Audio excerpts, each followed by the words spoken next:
Oh, before you come over here, Yeah. go get that little square on the dash of my car, that little green square.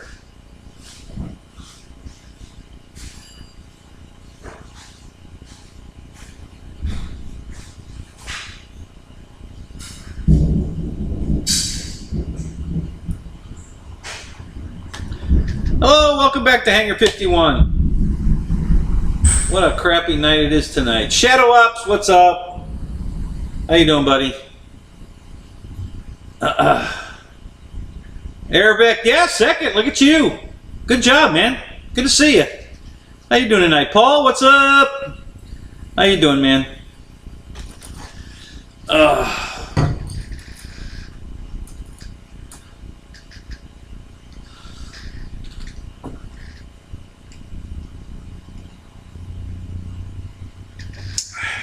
So I'm a little late because I just got home from the field.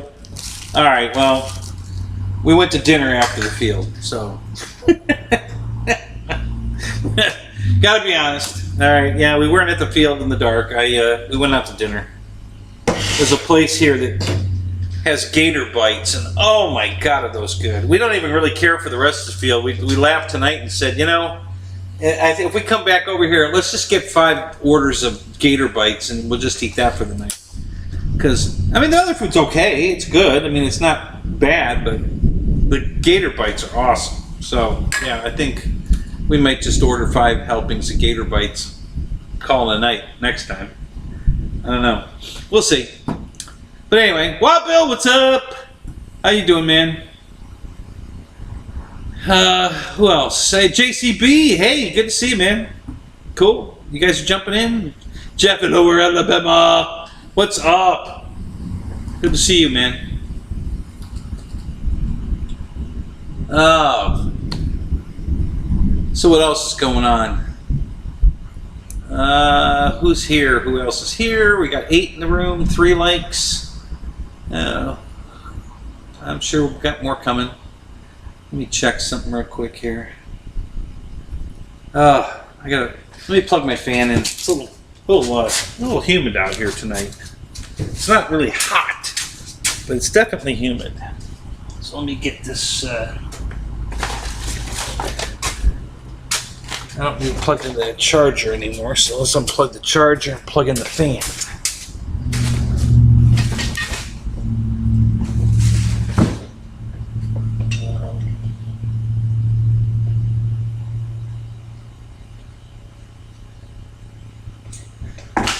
Okay. Let's just put it on the front.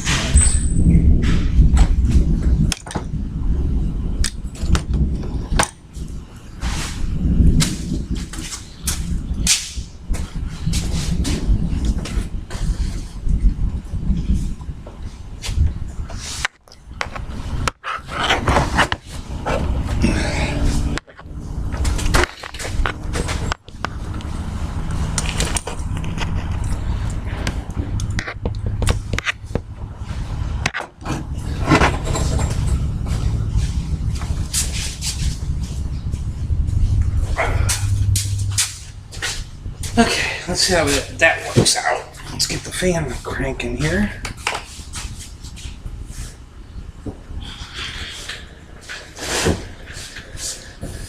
Okay, babe, so just follow the directions on that little green square. You're going to have to go to your email, probably on your tablet. And then, did you do a video? I saw you over there. Did you do a video or just a picture? Picture.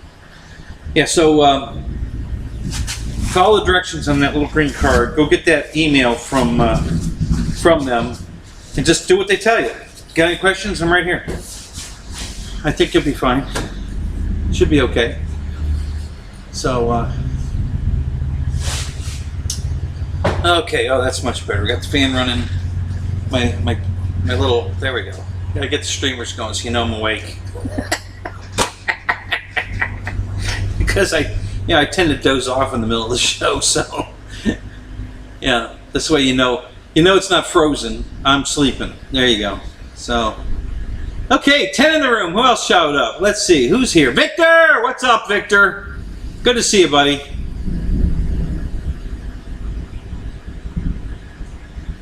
George Watts, what's up? Good to see you, man. Fred!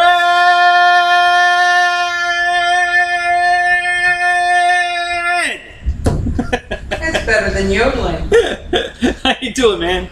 I've got these tiny, microscopic spiders dropping down from the ceiling. I don't know what the hell that's all about, but yeah, holy crap. So, who else? Who else is here? It's always hot when I'm live. Thanks, Fred. Randy B! Randy B in the house. What's up, man? Good to see you.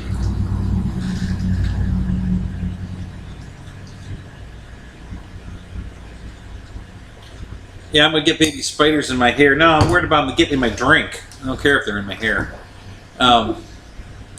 David Yourself channel, what's up? Sorry, buddy, I missed your show. I was at flying and then we went to dinner. Didn't get home in time. Did I win anything? Did I win another harmonica?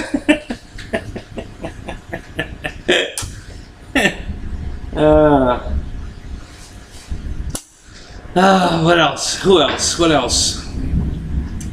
So not the greatest day, guys. The weather turned to crap pretty early. I didn't get many flights in. It kind of sucked. On a good note, the C-130 flew fantastic. I didn't get to balance the props, because my prop balancer wouldn't balance those goofy props, but they didn't need it.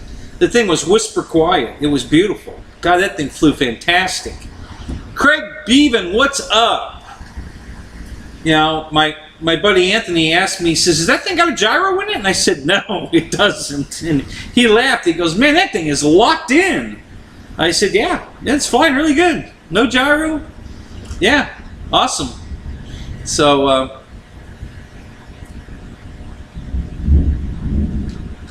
so Shadow's thanking you for keeping the midget strippers at bay. So,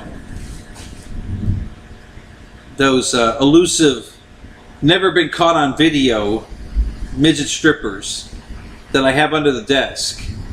Well, some of them were sneaking out because it's thundering and lightning outside. Right. So they had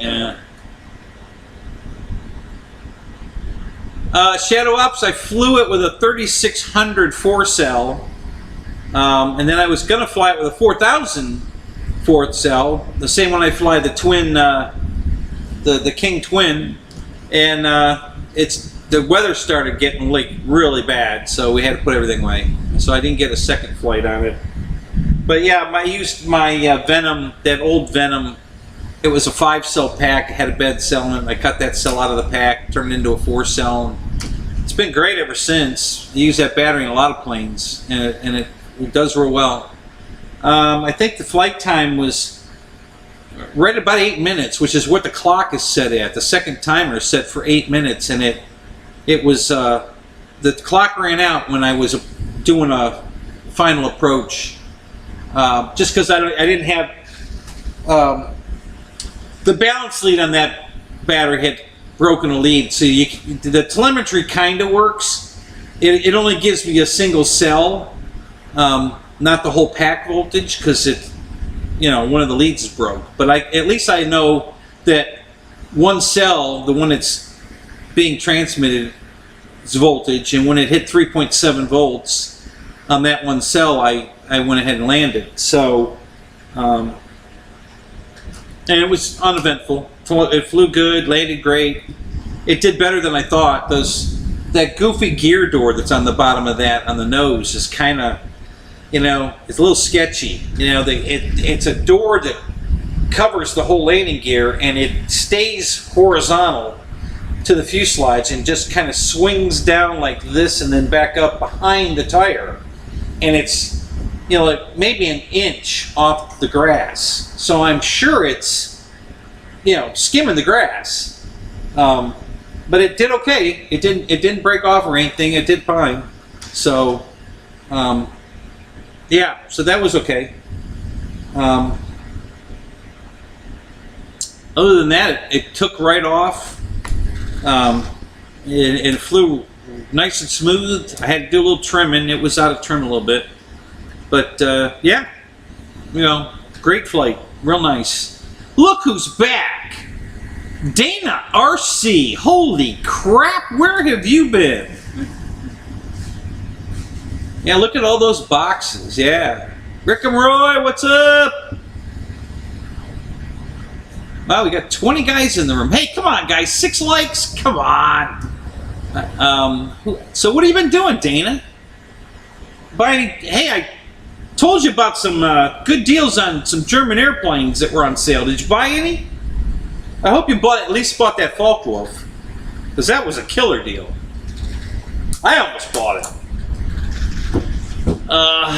Let's see, what else?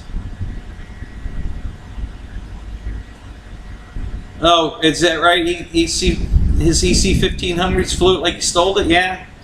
Well, hey, I got 2 of them, man. It's a good airplane. I like it. It looks a lot like that C-130, but, you know, with 2 engines instead of 4. But,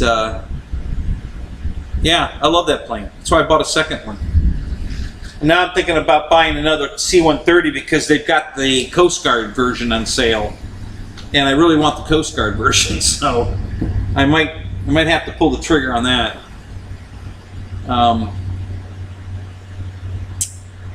What else? Who else is here?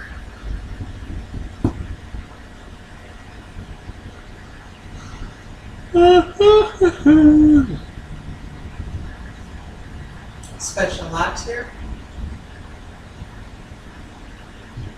Oh, you only been on a few minutes and I have to give you some content before you smash the like button. Fair enough. I like that thought. Fair enough.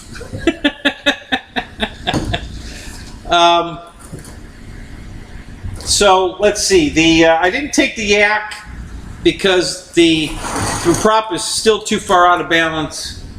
I wasn't happy with it. It was vibrating a little bit. Yeah, see, I'm get off subject here for 1 second. There's a whole string of baby spiders right here that are on a single line. Come here. Look at this. Maybe you can kill these for me. Oh, thanks. Yeah, there's a whole string of baby spiders. You see them? They're going across here and across here. There's a lot. Did you see them? Yeah. Oh, okay. No, I'm just... No, I didn't know if you were. Yeah. So now they're all hanging from the cart right there on the handle. Yep, there you are. Yeah, so kill all them things because we don't want them to grow up to be big spiders. And then there's 2 more right here going up and down the fan. Get those. And are any hanging off the front of the desk? Where? No. You want me to crawl up and see what's on the ceiling? Yeah. Can you do that? Your fanny's up on the ceiling. Crawl under the desk, will ya? I'm not that short. Hey. Hey. You know, it doesn't hurt to ask, right? and get turned down.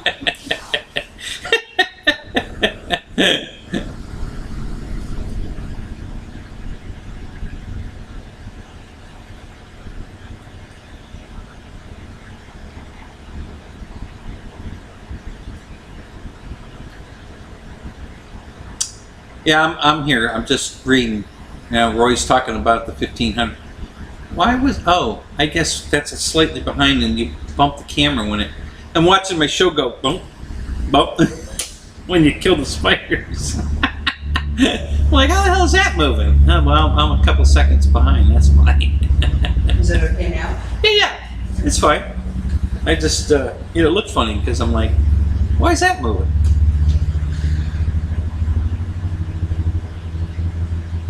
Yeah, Shadow says I'm short enough to be under the table. Ew. So,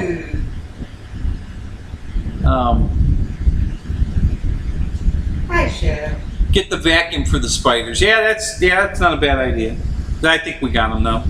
They are Here's one right here. There's this microscopic little spider, right? It's a spider. Right there.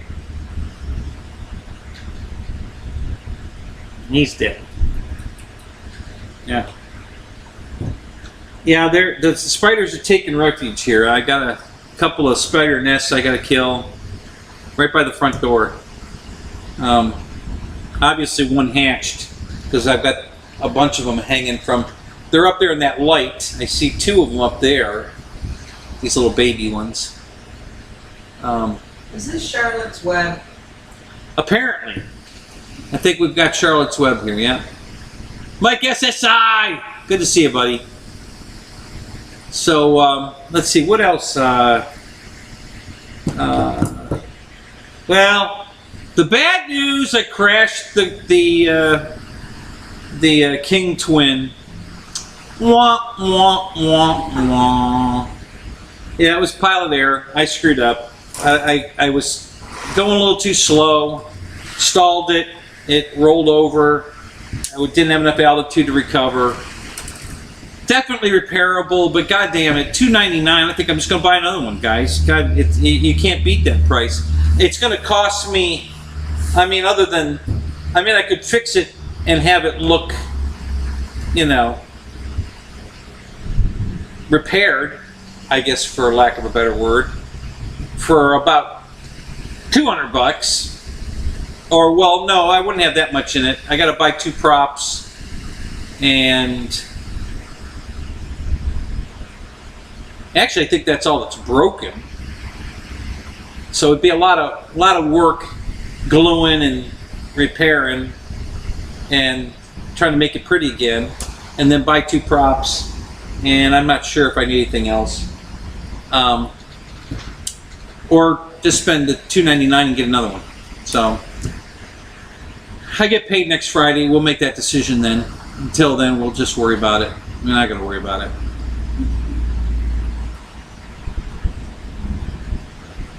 Oh, absolutely, Shadow. I keep everything. There's no way I'm throwing it away. It's exactly. That's my parts clean now, and there's a lot of good parts. So, the whole back of the fuselage is, you know, completely untouched. All the control surfaces in the back, both wings are in really good shape. The wing tips. So yeah, it's there's a lot of good parts there. ESC motors, all good. So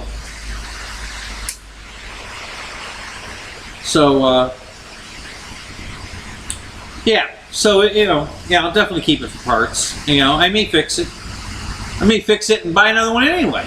I mean, at that price, it's just too good an airplane, guys. I mean, my God, a 1700 twin for $299. Plug and play, lights, retracts, flaps, everything. I mean, it's awesome, and it flies really good. You know, it was totally my fault. I screwed up. I was showing off, but you know, a little rusty. Hadn't been in the field in a while, and you know, kind of screwed up. So yeah, 600 for a, yeah. I guess when you figure 2 of them, I know, Ronnie. Hell, you know, I don't do it very often, so when it happens, it happens. What are you gonna do? You know, guys crash a lot of airplanes. I don't. That's the first one I've crashed in years that I can think of. So anyway, you know, it is what it is.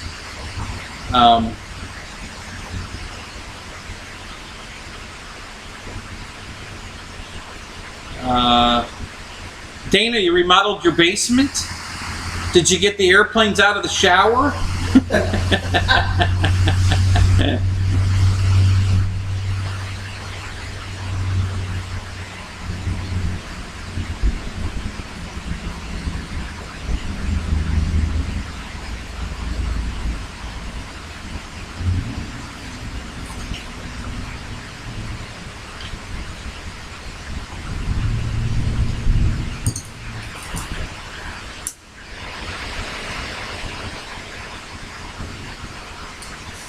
So I was going to report on something. Oh, here's some kind of good news. At least for Bo, the guy that owns our flying field. Contractor wanted to buy 40 acres. He's got 633 that are behind the Publix that he sold to Publix 10 years ago, 15 years ago, I don't know.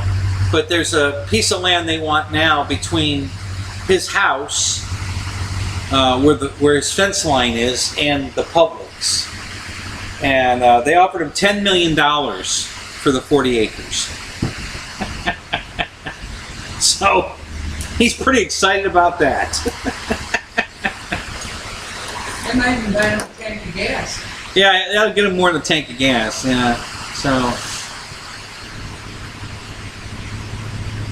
Oh, I know it, Shadow. I'm 100% on board. You know, $299 for a 1700 twin plug and play versus a 400. I think what is the plug and play? $419 for a 1500 Beechcraft twin. So yeah, it's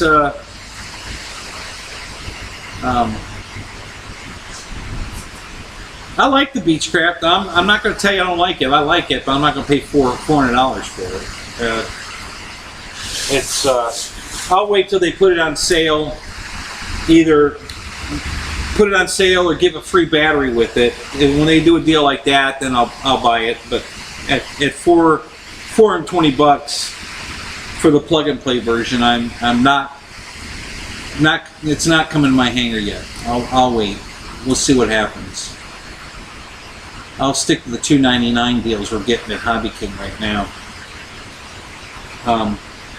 Both planes flew fantastic. I love the twin. You know, it was my fault I crashed it. I can't blame the plane. It was definitely me. I showing off. I did a roll and then I did a loop and I pulled the power on the loop. Got it too slow. It lost, you know, forward stability, rolled inverted, and then started down, and I just didn't have enough altitude to recover it. And it didn't hit the ground very hard. It didn't really break it too bad. It's definitely fixable, but you know, $299. You know, I guess a fuselage is only $89. So if I wanted to put a brand new fuselage, the fuselage really didn't get bad at all. With my steamer, I know I can fix the fuselage perfect. One of the motor pods broke. I can glue back together, but the little fake exhaust nozzles and the plastic cowling broke. So I'd have to buy that stuff. I don't know how much that is. Both props broke. I got to buy those. I really think that's all I got to buy. You know, I mean, some gluing and a lot of working, but so yeah, I could probably fix it for less than $100. Oh my God! Hey, come here, look at this. There's a whole string of them again. There's like 50 of these little spiders here now. You see them right on the fan here? No. Going down. You see them? Honey, don't grab a hold of them and crush them. They're tiny little spiders. They're not going to bite you. Yeah, they will. Not that small. Just kill them. Put them in your hand like this. Just do this. Oh, gross. I don't see any more. No, they're right here. Look, I got them right in my hand there. They're going that way.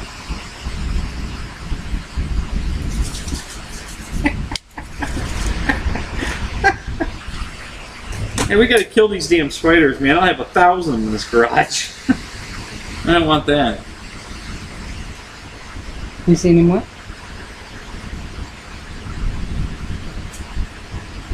You did buy it. Good job. Dana, I'm proud of you. Good job.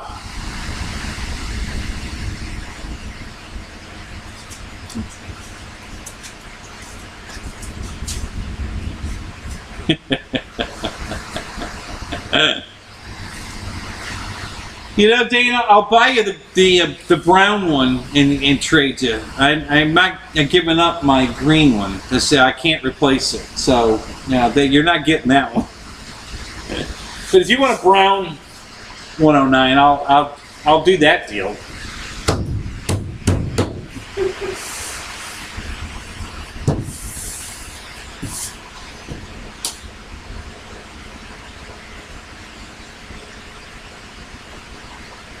They're in the fan?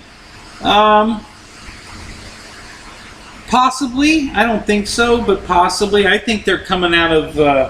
well, I know they're coming down from the ceiling because I just before the show started, I had 5 of them on a thread right in front of the camera. There's another one right here that's coming from the ceiling, and then there's 2 up there in the light. So yeah, they're definitely coming down from the ceiling. Now whether they've taken up refuge in the fan or not, we'll see. We'll check that again. Here's one right here. Lionel Richie. Dancing on the ceiling. Yeah, dancing on the ceiling. Yeah. Are you going to activate your phone? It won't. It says it's got to have something. Go get your email on your pad. So you can read the email because it's going to tell you how to do it. There's one right here. That was what I was looking for when I was reading the instructions. Because usually they give you this... No network connection. Honey, is that your pad? No. Go on your pad and go read the email. Electronic stuff is not... Honey, you're not even doing anything electronic. You just got to go read an email. They may have given you some code or something to put in. I don't know. You got to go read the email and tell me what it says.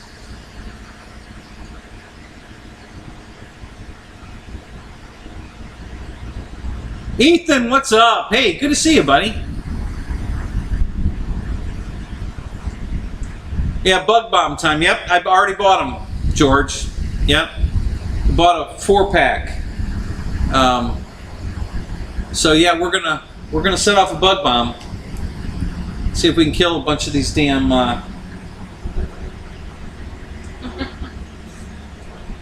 Kill a bunch of these damn spiders.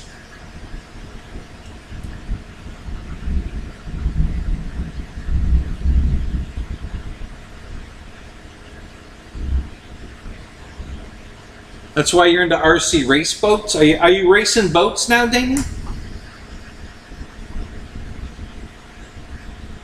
Oh, hey, I didn't think about that. I wonder if I can kill these spiders with the bug zapper. Hey, we'll try that next. Next one I see them, we'll try zapping it. We'll see what happens. That's a good idea. Didn't think of that.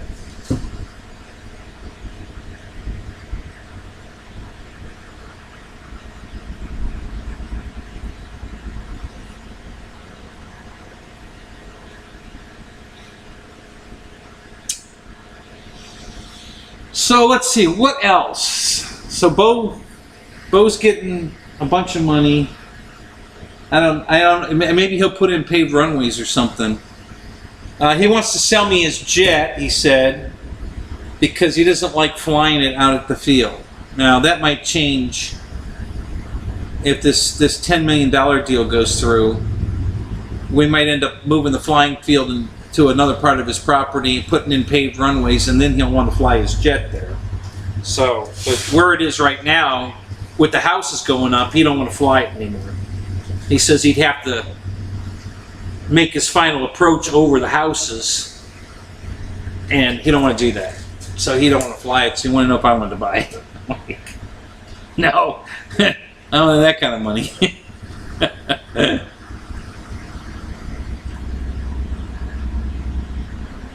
You're in an airport heading home to Vermont. Oh, from Vermont. Is it snowing there, Ethan?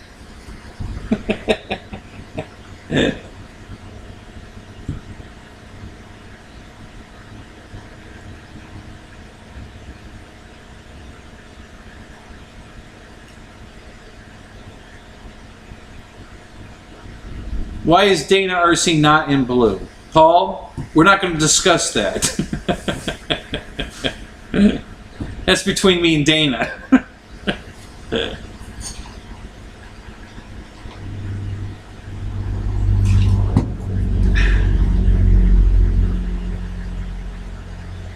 Very, very nice weather. Yeah, cool. Good.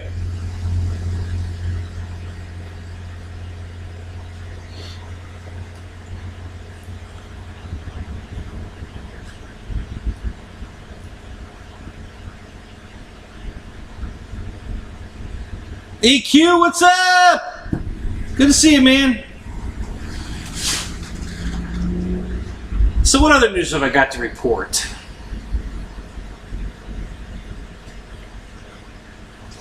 Oh, that, honey, there's the paint scheme I was talking about. The Shangri-La on the box right there. Mm-hmm. That's the one I told you. I sold the 1400 size one, and I was bummed because I lost that paint scheme. And then I bought it in that size plane and got the paint scheme back. So, yeah. And I'm glad I did it because Arrows kept the plane, but they changed the paint scheme. So they don't have the Shangri-La. They've got some other paint scheme on it now. So I'm glad I got the Shangri-La when I got it, because I would have lost it. EQ, you're about to build FW190. Which one, EQ?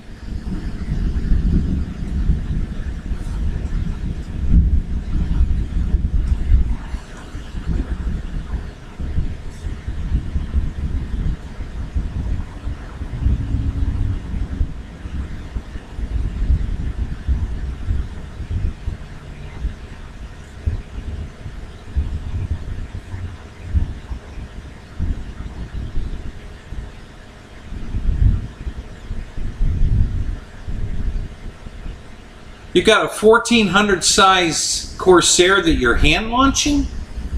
Yikes. Who makes that one, Ethan?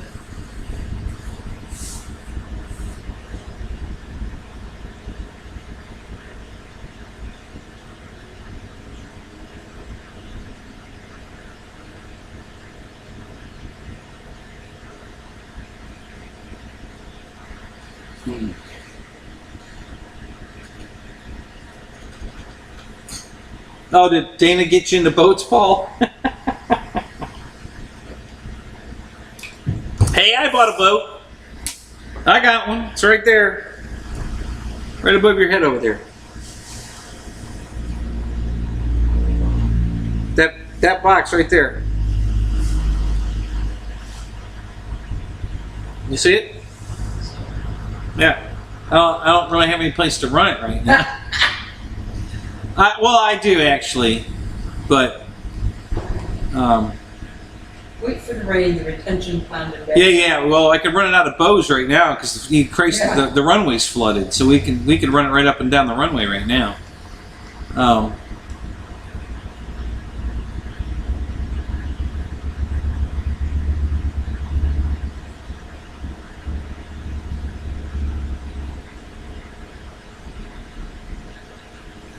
So let's see what else.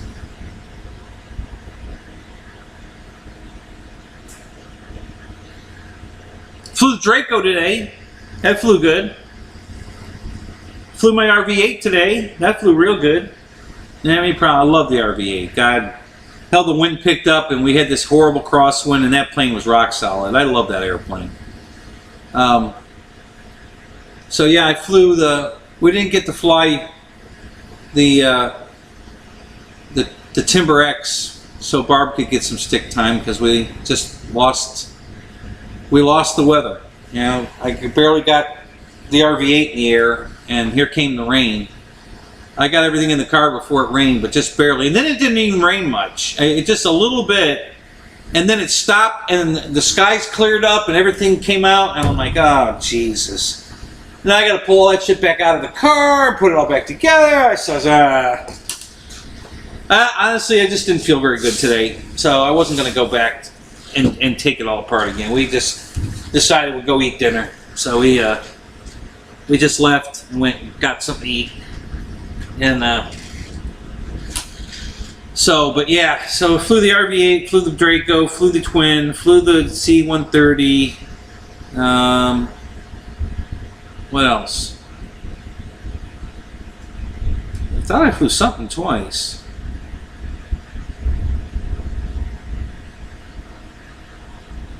Anyway.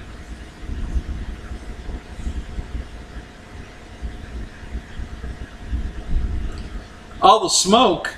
Oh God, what do you got? You got a fire going on again over there? Another forest fire? Yeah, Shadow's telling you I'm a lightning rod. because I got hit by lightning. Is that the thing about a pistol and A what? a pistol firing? A pistol firing? Yeah.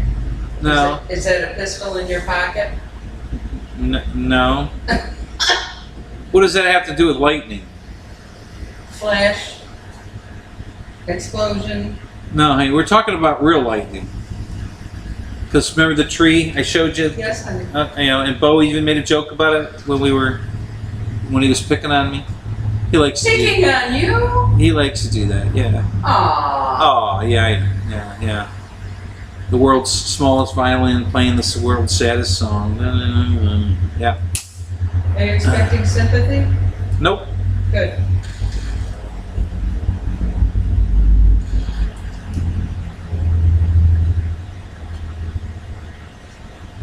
By the way, what did Mae West say about men? I don't know what. You know, a good man is hard to find, but a hard man is a good find. Mae West said that? Yes, she did. Wow.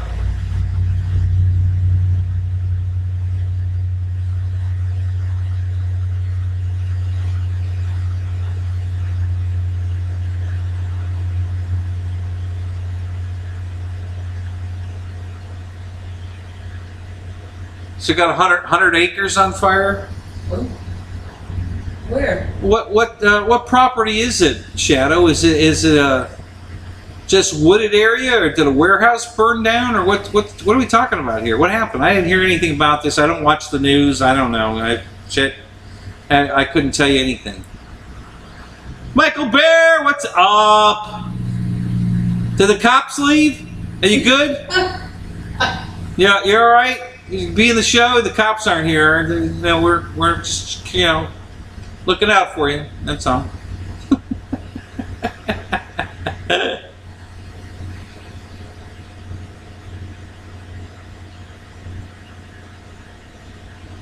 No repairs necessary. Yeah, I didn't have that day. I broke an airplane today.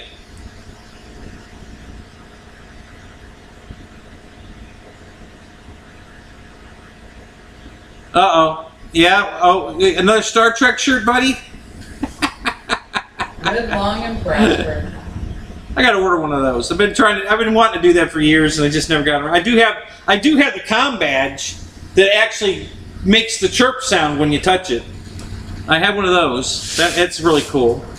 I have a TV remote that looks exactly like one of the phasers that they use on the show, and it makes the sound and everything while it's controlling the television. You don't have to. You can switch it off and there's no sound, and it still controls the TV.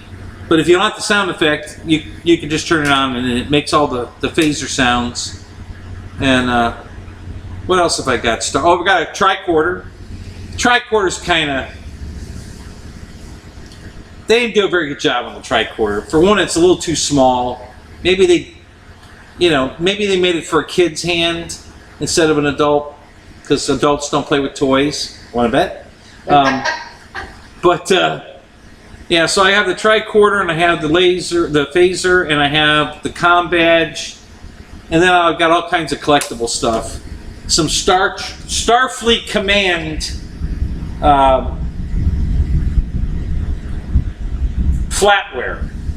So I've got the dish, I've got a cup and a saucer and a knife, fork, spoon, all Starfleet Academy, Star Command.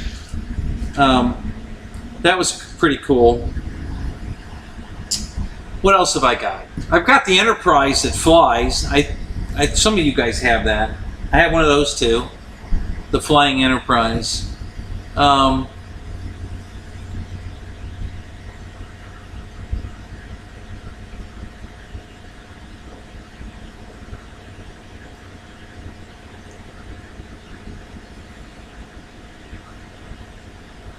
The $2.25 store. Shadow, what's the $2.25 store?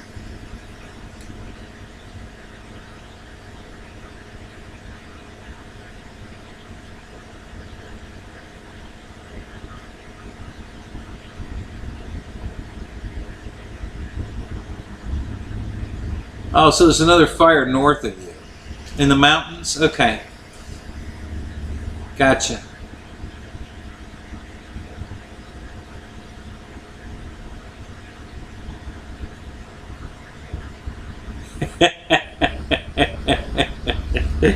Okay, so EQ's telling me that I think he's hinting around that he's got a lot of toys too. So I can't wait to see what he's got. I can. So yeah, maybe I'll do a Star Trek, Star Wars. I've got lightsabers from Star Wars. I got all kinds of shit. Just remember, the only difference between the men and the boys It's the price of the toys. The size of their toys. No, it's the price of their toys.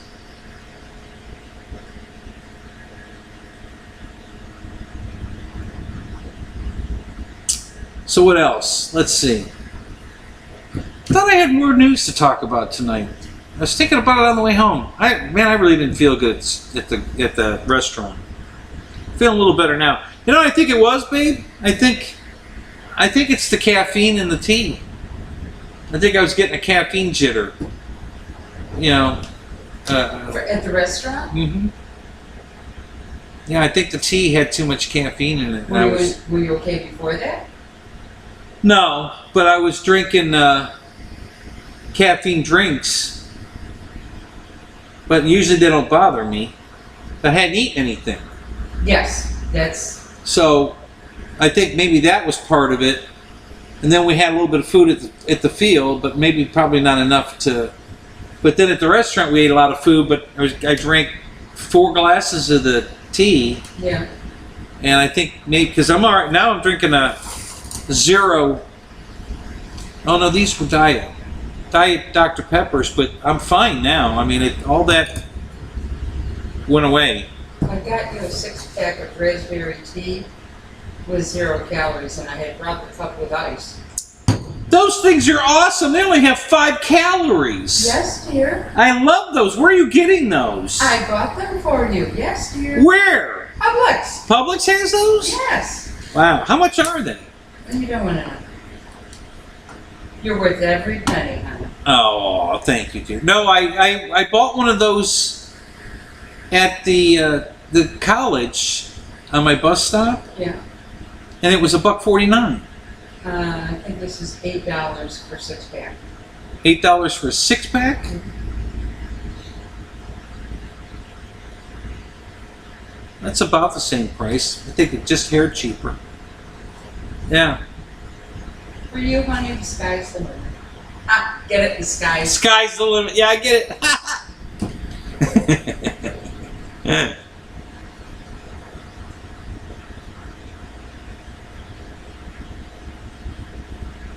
Flew the shit out of my FT Mighty Midget Mustang today. Oh yeah? 10 packs. Wow, good for you. Yep, best airplane around for $2. Yeah, I bet that's true.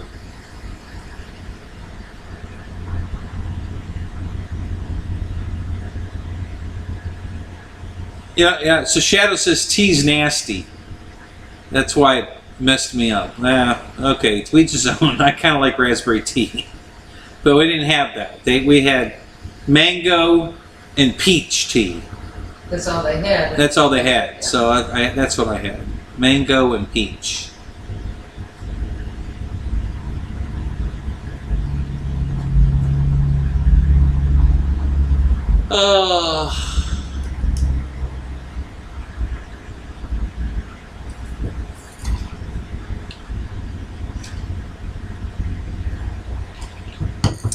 I'm gonna have a show one night. I'm gonna have Dana on as a guest star with a camera running at his place, and he's gonna do an unboxing for us.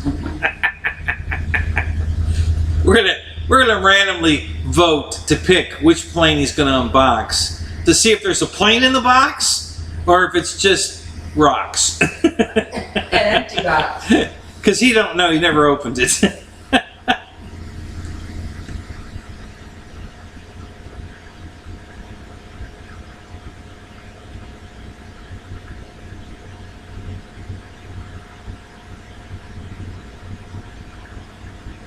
Hey, good to have you here. What is that? Drone Man Productions RC. Good to see you here, man. Welcome. That's cool. Yeah, so your dad's an old balsa guy, huh? Yeah, that's where I started. Mike Keller, what's up? Yeah, I still got a bunch of balsa planes around here. And I have a couple more to build, actually. I have some kits in the box that I'm going to be doing some build videos on once I get this whole new arrangement here organized. Hopefully.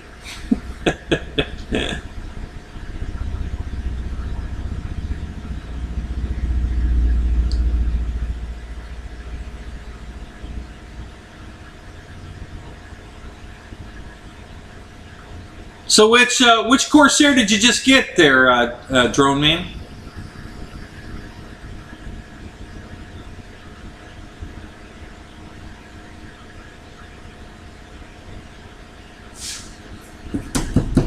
God, what else are we going to talk about? I can't remember.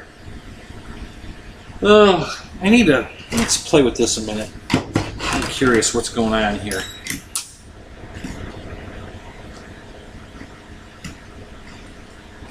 Well, that sure looks straight.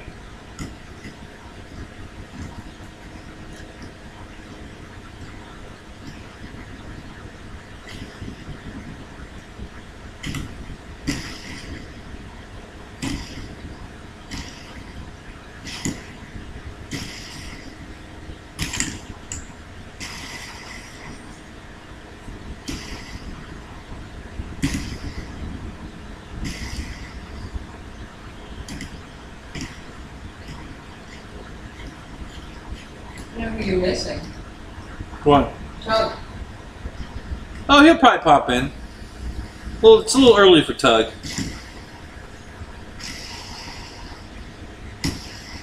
You have to tell them they had maple syrup for those sweet potato. Oh. That was awful. It was guff. It wasn't real. Okay, I see what's going on here. It's not the shaft that's bent. It's these wheels are out of round. The wheels that the shaft spins on are not round. So that's what's going on here. I never had. I balanced 100 props on that thing. I've never had that happen. So it's kind of weird. I don't know why it's doing that.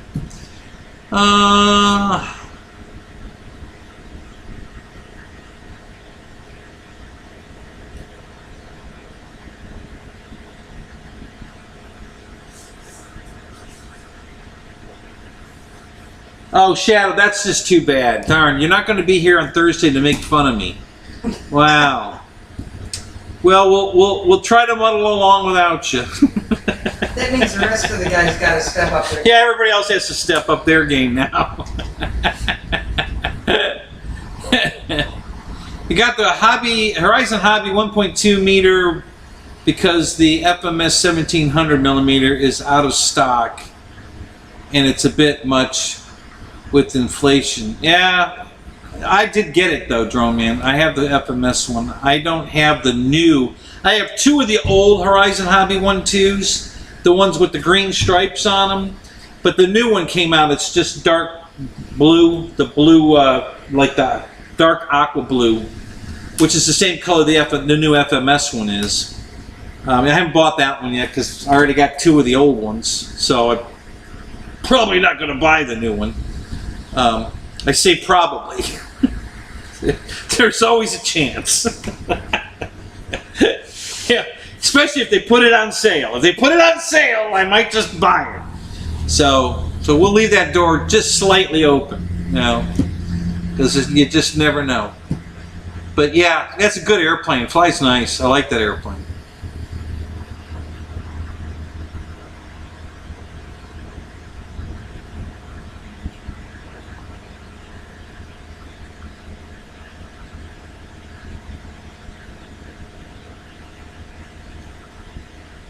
Shadow says that I'm no good at lying.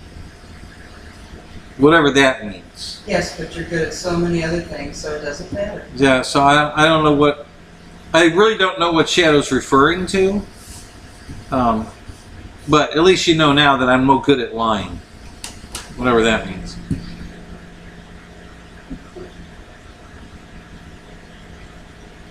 So, all right, so we'll go over it again. So let's see.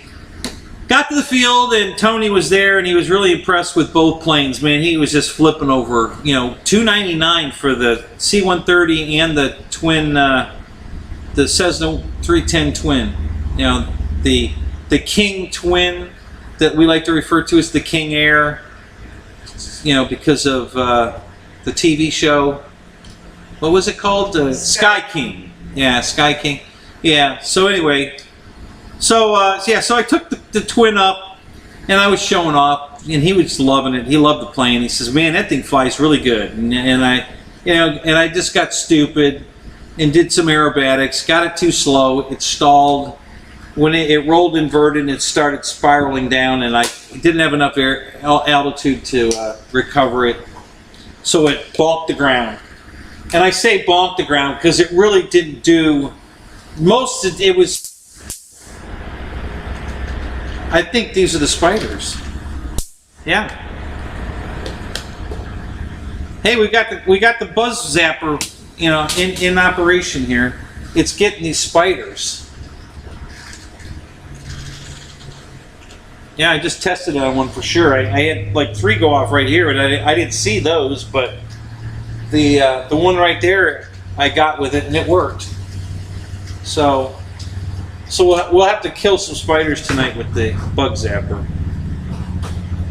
So anyway, get back to my story. Yeah, so I stalled it, and it went in from about, hell, I don't even think I was 50 feet up, honestly. I was probably closer to 30 feet up.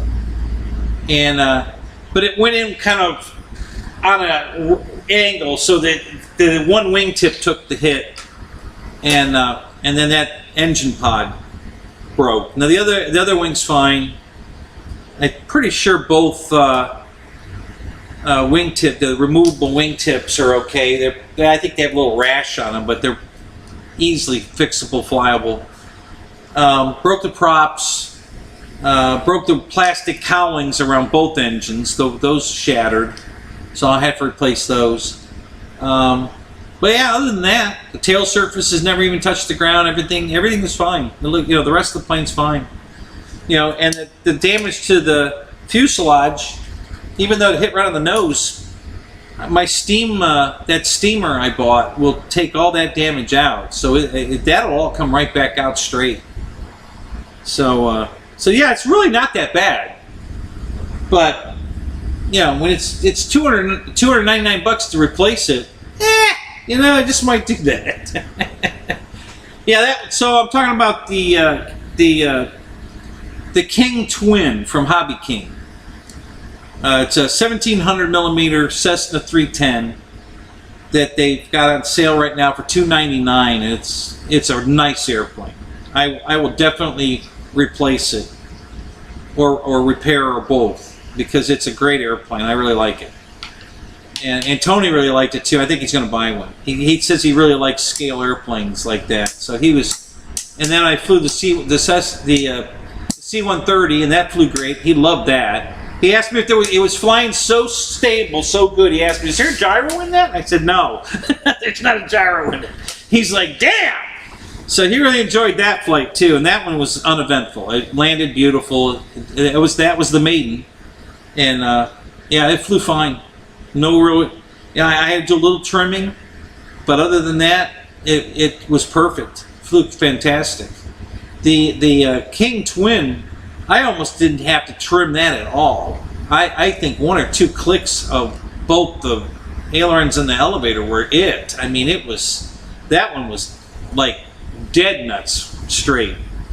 The C-130 was diving slightly, and it was rolling, I think it was rolling left, slightly. So I had to trim it a little bit. But other than that, it was beautiful. And then I flew Draco. Draco's Draco. It flew great. Flew that around for over 8 minutes on a 4500 pack. But it was it's a big heavy 4500 pack. So I really think you need to stay under 4,000 with that plane. It just doesn't like the heavy batteries. it'll fly it, it'll work. But I think the plane really likes it lighter. You know, I think the suspension behaves better with a lighter battery. I think, you know, I think overall the plane does much better lighter. So I'm not putting any heavy batteries in it. You know, the heaviest battery I put in it is the Smart 5000 pack, because they're light. They're lighter than an average 5000. So I usually fly both. I have two 5000 packs. I usually fly those in Draco, but I didn't today because I just wanted to try these other batteries in it. And then we ran out of time. The weather came, kind of took the fun away. So, and then let's see what else I flew. I flew my RV-8. I think I put one of those RC batteries, 5000 pack. All the packs I flew today were the RC battery packs, except, wait a minute. No, not the one in the C-130. I had the Venom pack in, and the twin I had that blue Ho-Wo, some Ho-Wo battery. It's been a great battery. It didn't damage it. No, it didn't hit the ground hard enough. The battery never even moved out of the cradle, so the battery was completely unscathed. You know, it wasn't a hard hit. The plane wasn't going very fast, and it wasn't very high to make any speed. You know, to gain any speed to really damage it. So that's why the damage is minimal, easy repairable. And that's about it, I think. I don't think we flew anything else. And the weather came in so quick, I didn't even have time to play. I had my Willie out, just playing along with you guys because you love to play that game. So yeah, so I had my Willie out and played with it. But I didn't get to play with it. And then I had the Gravedigger out as well, but I didn't get to play with that one either. And let's see what else. Now, when you take planes to the field, you got to put together. I had to put the Draco together, and I had to put the RV-8 together. So they really kind of, you know, takes away your time.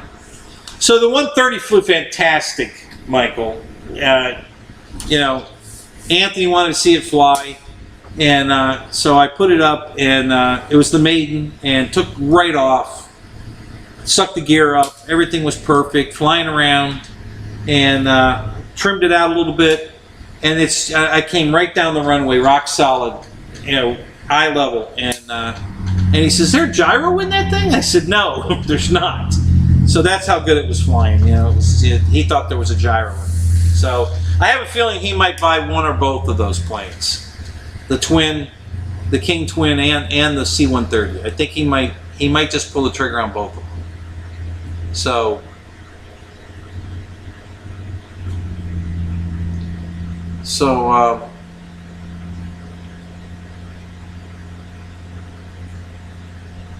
yeah, so I'm real happy, and I didn't have to balance the props on the C-130. They're very tiny props, guys. I mean, it's a big airplane. I think it's either 18, yeah, it's got to be 1800 millimeter, and it's got, like, I don't know, 6-inch props, you know, 4-blade, but like 6-inch 4-blade, 4 of them, counter rotating, and that thing was whisper quiet. It sounded just like my F7F after I balanced the props on it, just air noise, you know, whoosh. It was, those props are right on the money. I mean, no vibration, no sound. Beautiful. The twin, even after balancing the props, which was very hard to do because the props are so light on the twin that they're hard to balance. So I'm going to get a different balancer. I'll let you know what I get. I have a feeling I know what I want, but I'll update you that when I order it. But the C-130 was awesome. It flew really good. The props were close enough. I mean, they were whisper quiet, so no vibration, no harmonic, no you know, baseball card in the spoke sound, nothing. Everything was, you know, right on. So the C-130 maiden went really, really well. Very happy with it. I wanted to take the Yak. I didn't get a chance. First of all, I didn't have room in the car for those 3 giant airplanes. And then I tested the prop that I was balancing on the show the other night with this thing. And it was still too much vibration. I didn't like it. I need a lot more massaging of that prop to get the vibration out of it. So I didn't take it because I didn't want to fly it that way. I really don't like flying the planes when they're vibrating like that. It's hard on the airframe. It causes trouble. It's just not a good idea. So a little out of balance, it's one thing. This was kind of, it was pretty bad. It was vibrating pretty good. So I chose not to fly it. We'll spend some more time on that prop, and then we'll try it again. I don't know if he's going to get hooked on Hobby King. He's a big flight, free wing guy. He loves the free wing jets. So I don't think he'll get hooked on Hobby King, but I think he likes these 2 planes enough to buy them. So because of the sale price, you know, he kept saying, you know, how much was the shipping? I said it was free shipping. He goes, "You're kidding?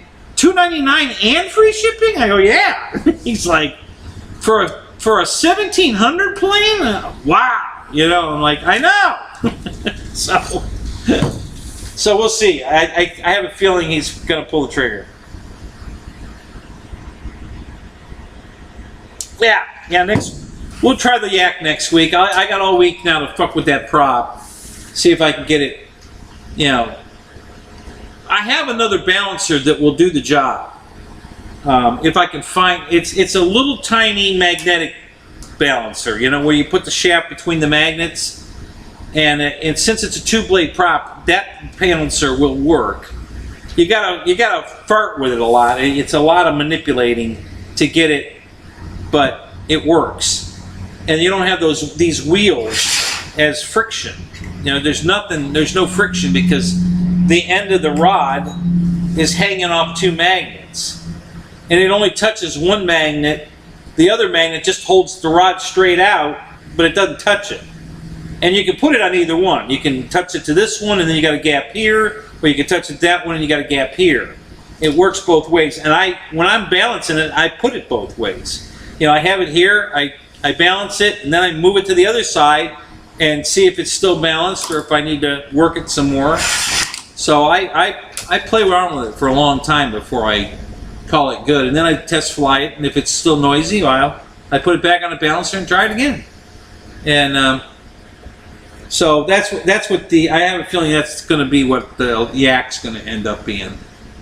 Or I might order a different prop for it, just for shits and giggles.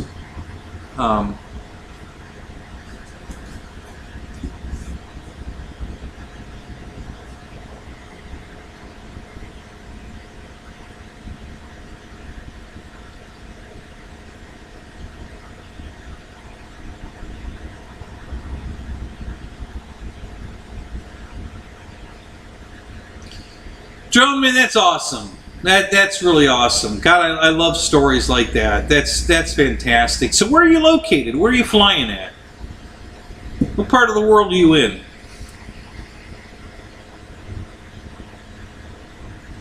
Yeah, Michael, you got that little magnet one? Yeah, it's the only thing I don't like about that damn thing is the legs. I'm going to glue them on. Those little legs keep falling off, and then I lose it for a month at a time, and then I find it and put it back on, and then I'm going to glue them on now. I'm tired of farting with that. So as soon as I find that leg that's missing in action right now, I'm going to glue it on. So that'll be the end of it, and then I'll rebalance that Yak prop. That little balancer works fantastic, but it won't do big 3 or 4 bladed props. You know, you can't get it in the. I mean, you can, but it's a lot of farting around. Now you got to hold the damn thing in the air, so you know it's so that the floor blades go off and then, you know, if it rolls past where it hits your hand, then you gotta start massaging the prop until you get it to sit between your hand. It's a lot of farting around. So I'm gonna look for one that there's one I saw somewhere, I don't know where, I have to look it up, but there's one on two big, long, tall that has the magnet thing. And I mean, I want to say it'll probably do a 15-inch, I think it'll do a 15-inch prop. So I got to look that one up and see where it's at. Roach Coach, what's up? Good to see you, man.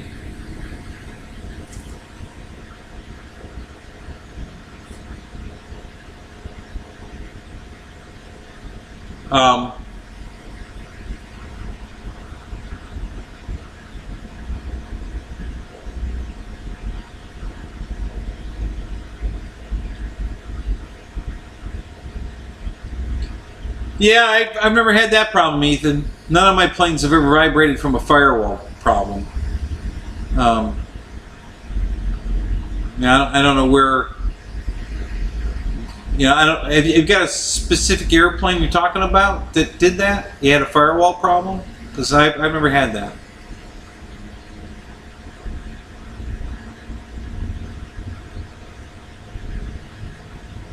Yeah, Roach, you were maiden in. What were you maiden in? I forgot. What the hell were you flying?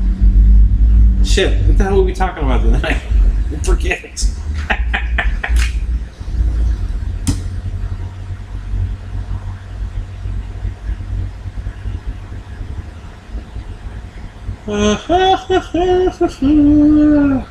Wyoming. No kidding.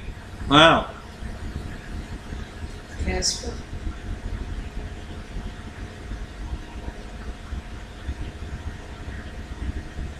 Oh, it's a Northwest Wyoming Flying Club? Why is it called the Wyoming Flying Club if it's in North Pennsylvania? There's got to be a story behind that. Let's hear what that is. Wyoming. The Wyoming Flying Club in Northeast Pennsylvania. It's an AMA field, too. Look at that. Wyoming County. Oh, is there a Wyoming County in Pennsylvania? There's one in New York. Is there? On the southern border. I didn't ever thought of that. That's right, the F4. Wow. Hey, how did it do? Oh God, tell us about that one, man. We want to hear that one.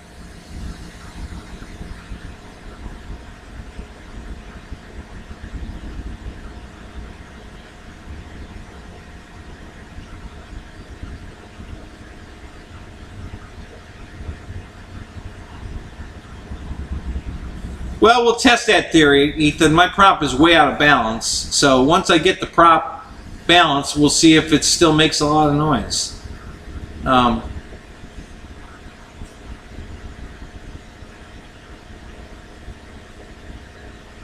you got a fantastic video on your channel. Oh, we got to go check that out.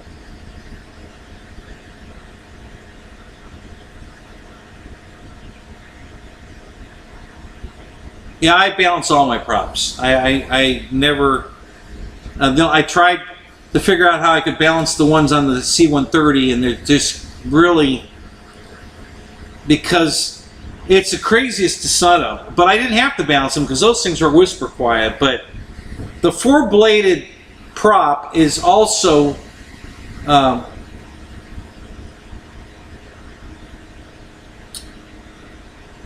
The injection of the prop is in with the spinner.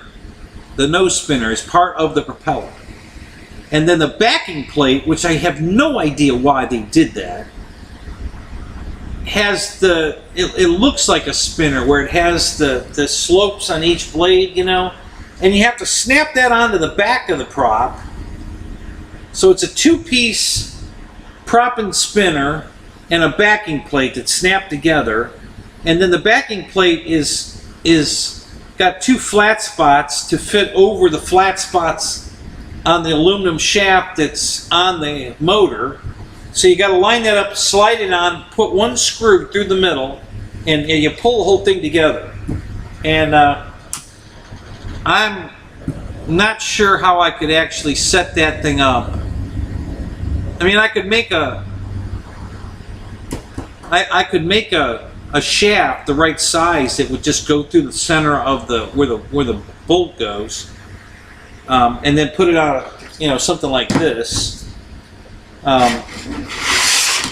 But I didn't need to. The thing was whisper quiet. I was really impressed. I really thought I was going to have trouble with those propellers. I took one look at them and I was like, oh God, this is going to be a nightmare. This is never going to work. But it did. I couldn't believe it. It worked perfect. No sound at all. They were right on the money. So I got lucky.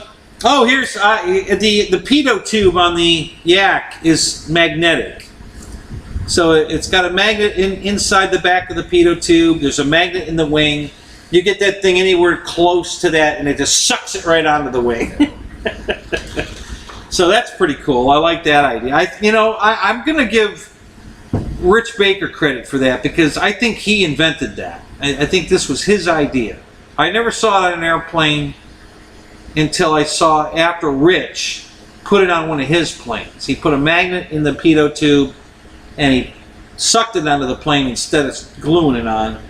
So I think that was his invention. I'm going to give him the credit until somebody proves me wrong. I think that was his idea.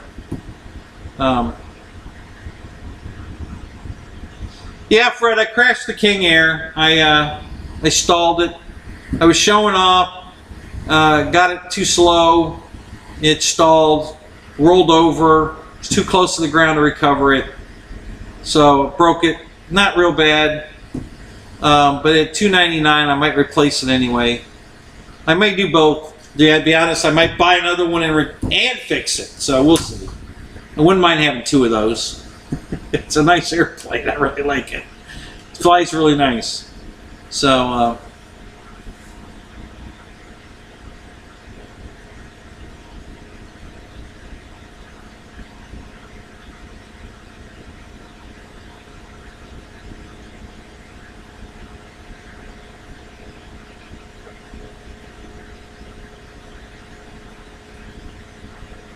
so you're almost, well, you are right. It used to be called Wyoming County, but it's not anymore. They changed the name.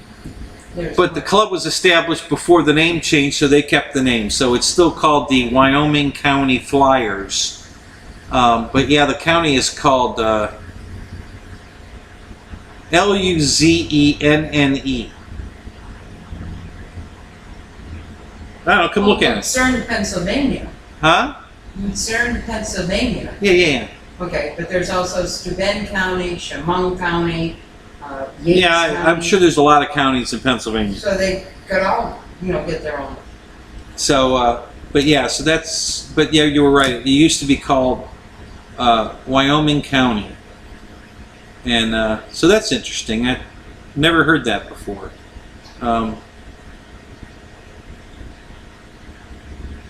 You remember when Tug was talking about their closing Ogdensburg Correctional Facility up there, and he had a friend who was going to be out of work? They're also closing Southport Correctional Facility. So that means hundreds of more people are going to be out of work. That's down in that area.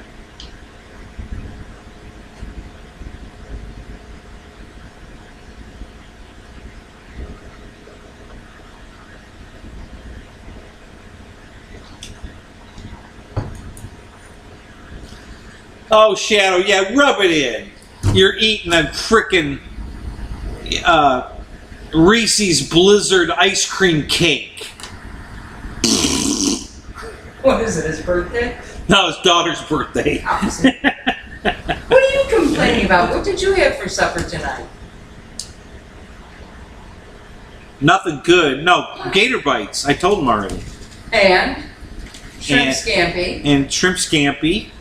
And I brought your ribs, barbecue ribs. You didn't like. Well, you didn't either. Just to be fair, okay, it's not like I'm picky. I mean, I will eat them. They're not going to go to waste. But I said I didn't care for the sauce, and then you tried them, and you said you didn't like it either. So there you go. Yeah. I tried. Honey, you're not starving.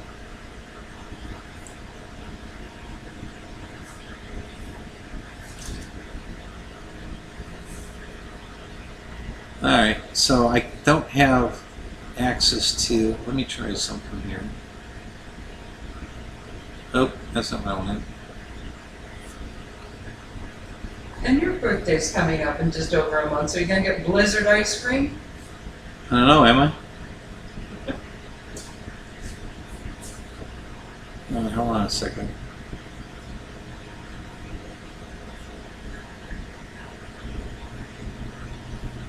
Beechcraft 18 is nicer, Ronnie says. Nicer than what, Ronnie? I missed it. What are we talking about?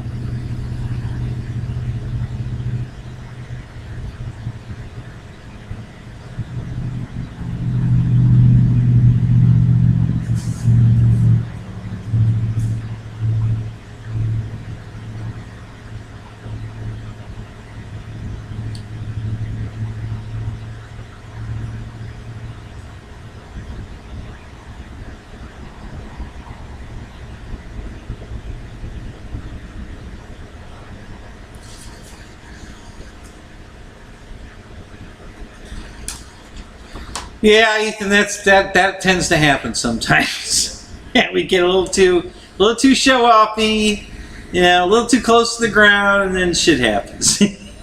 That's part of the hobby, you know. You know, honest to God, if our butts were in the seats of these things, we wouldn't try half the shit that we try to pull off because, you know, we're not in it. We're not going to die. Who cares? You know, you break an airplane, you buy another one. You know. The hobby shops and the manufacturers love that idea.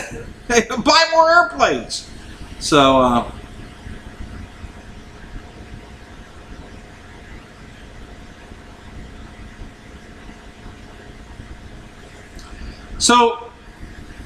Drone Man, did your dad start that club?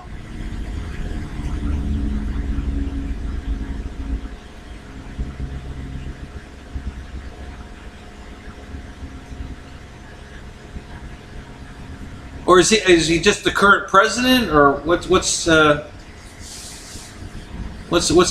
scoop there?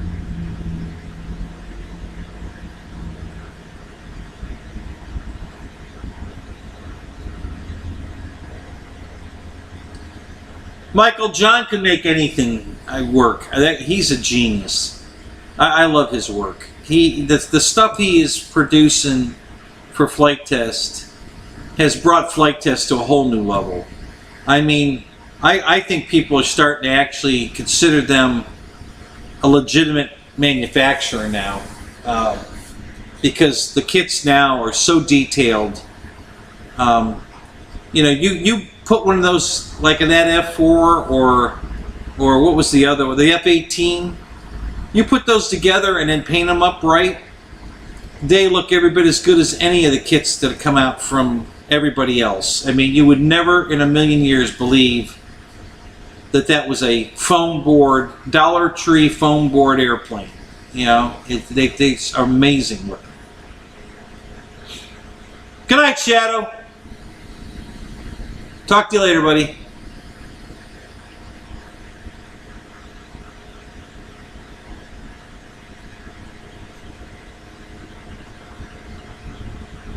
No, I know you're talking about the new 18, Ronnie, but you said it's better. I'm asking, what better than what? Which plane you were comparing it to?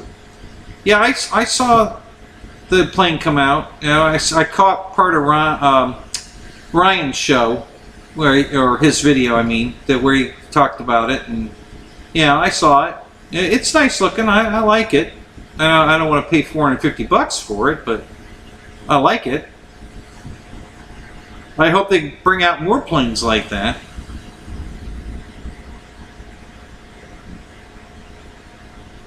So your dad was a founding member of the club. Wow, that's fantastic. Good for you, man. That's cool. Now that's some cool history right there.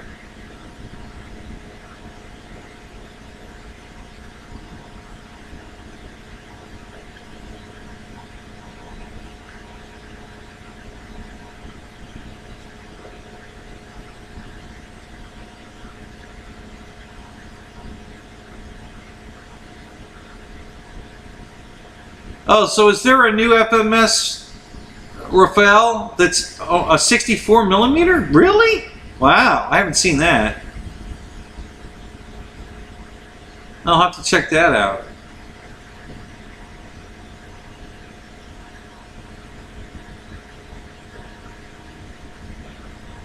Yeah, the guinea pig is a cool airplane.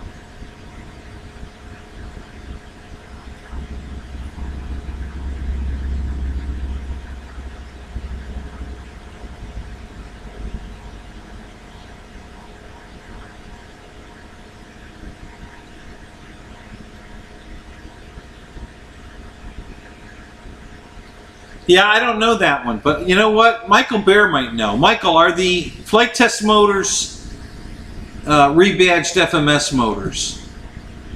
You know, Michael's got an inside track to the flight test stuff here, so he might be able to answer that question.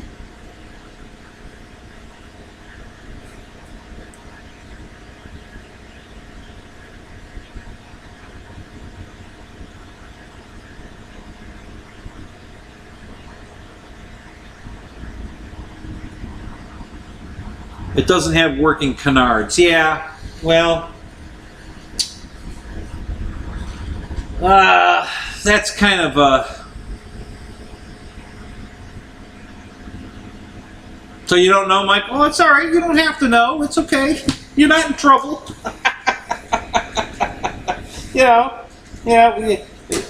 I just know you're following that stuff real tight, and you do talk to John, so I thought maybe you'd gotten a little scoop there about something, but it's okay. You don't have, we're going to give you a pass on that one, buddy. Okay, you're all right. We're going to give you a pass. Don't get excited. Yeah.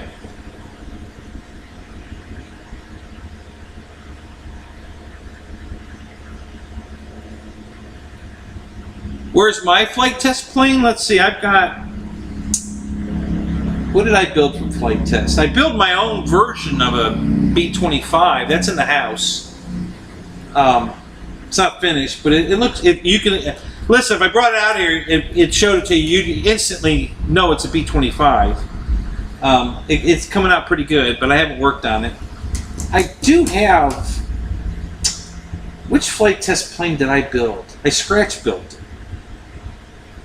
What the hell did I build?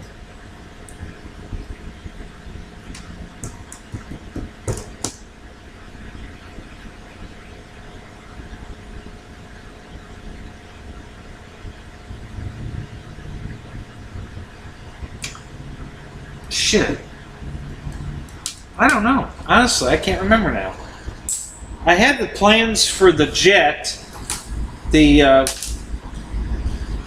Vulcan, vegan, the vegan. Remember that single 70 millimeter jet that David built? I think it's called the Vegan. I downloaded the plans for that because I really want to build that one. I like that plane. Thank you, Michael. Yeah, I think it looks pretty good. I was making it up as I went along, and I think it looks pretty good. You want to see it? Okay, I'll go get it in a minute.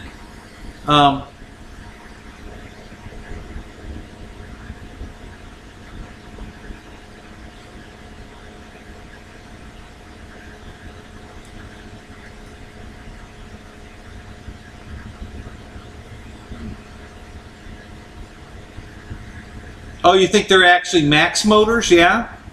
E-max motors? Yeah, that could be.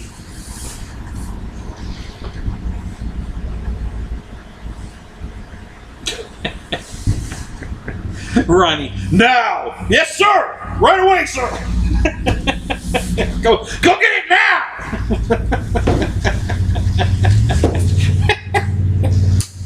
Let's see, I had...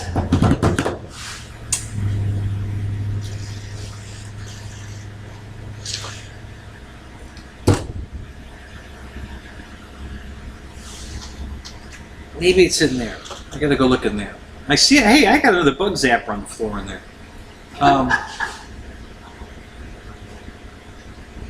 Must work, there's no bugs down there.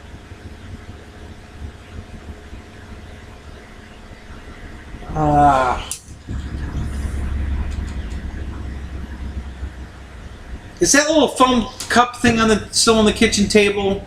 Remember I was showing you this is a turret for my airplane? You don't remember any of that? I'm telling you that? It's the bottom of a Polar Cup. So I was planning on using the Polar Cup for the engine cowls and the turret. So I cut a Polar Cup up. I've actually cut a whole bunch of them up, farting around, but I think I have one of the cowls in here. I think.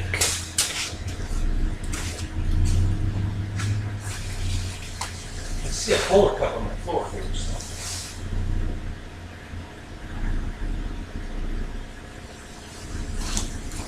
All right.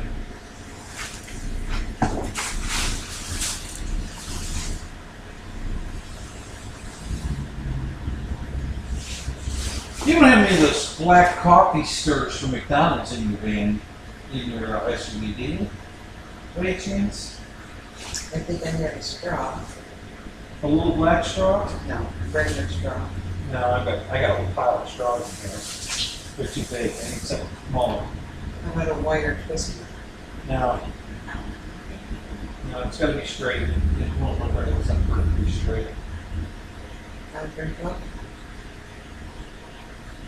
Well, you don't have to drink coffee. Grab the coffee stirrers. I don't drink coffee either, but I grab them. All right, let me. Well, let's do this first.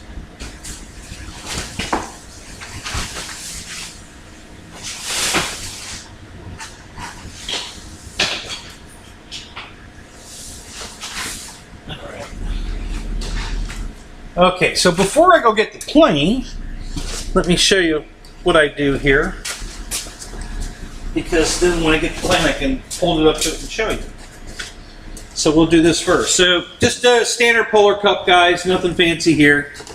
You know how Flight Test likes to use, popsicle sticks and anything they can use. So I make my engine cowls out of these. And the turret for the top of the plane. So I think we'll go about here. Can always cut it down if we...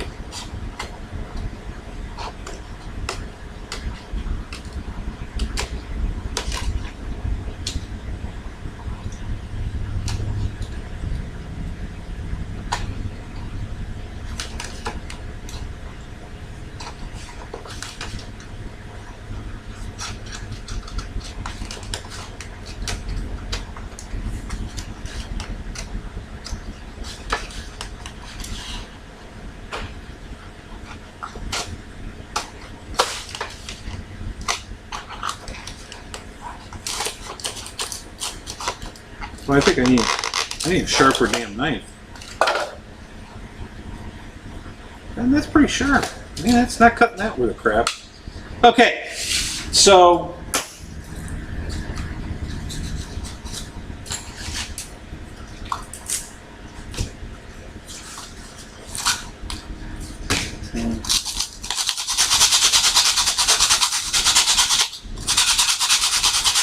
just sandpaper.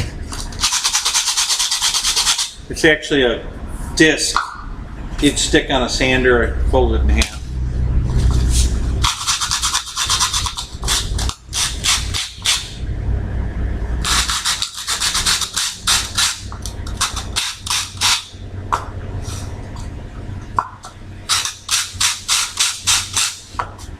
I'm not going to get too fancy. You'll get the idea.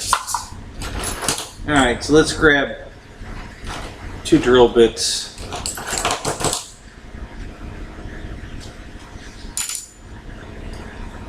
So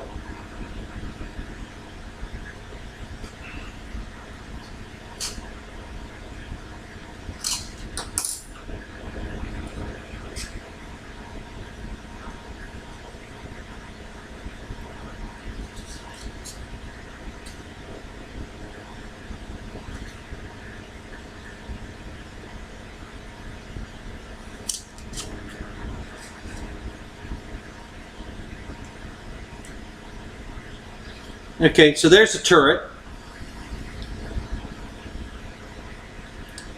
It might be too tall, but I can always shorten it. Once you cut it off, you can't make it longer again. So, but that's basically, you put 2 coffee stores for McDonald's. I got drill bits in there just for demo purposes.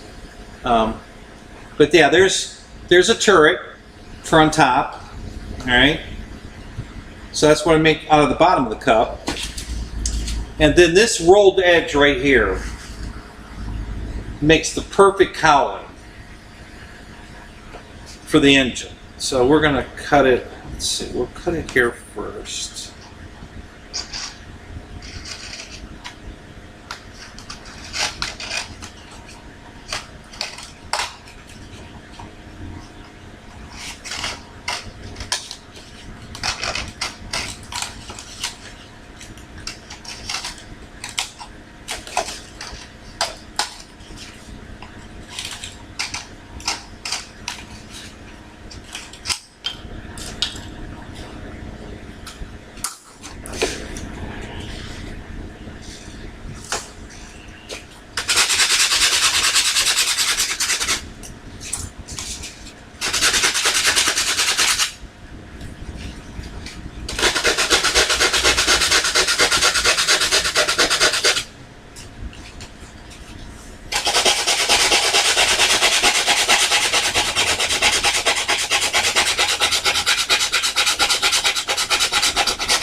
I haven't flown the yak yet, Wild Bill. I didn't get to fly it today. I put a battery in it, ran the motor up with the prop on it for a test here in the garage, and I didn't like the vibration because the prop's still too far out of balance. So I didn't like the vibration, so I didn't take it. I couldn't get all 3 planes in the car anyway, so I would have had to pick. Like, I probably would have left the twin home because I already flew that one and taken the 130 and the yak, but since I didn't like the way the yak was running and I didn't have time to fart with that prop, I didn't take the yak. So I haven't flown the yak yet, but the C-130 flew great. Love the C-130. That flew fantastic.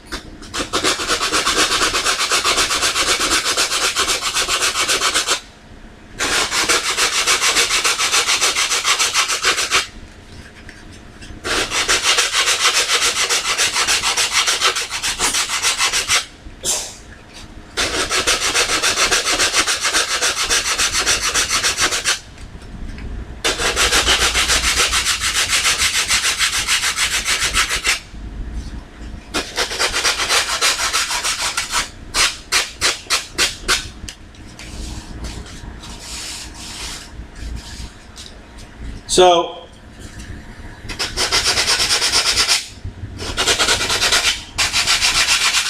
that's good enough for demonstration purposes, but you get the gist. So there's the leading edge of the cowl right there, right? So the prop would be sitting right on there. And then you cut the cowl back, I don't know, about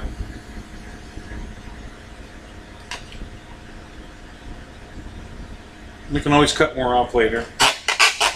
Straight here.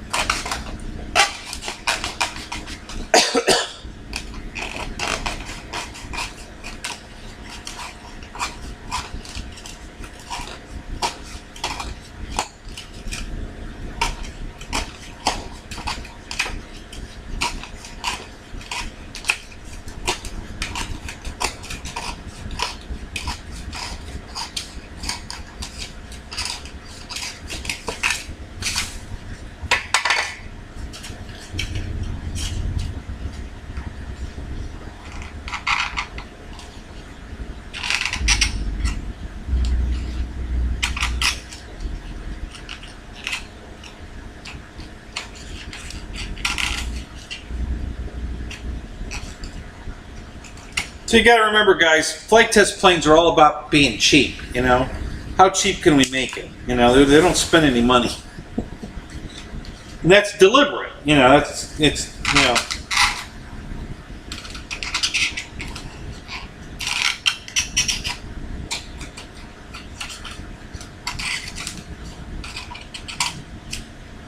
That's the whole appeal of a flight test airplane, is how cheap they are.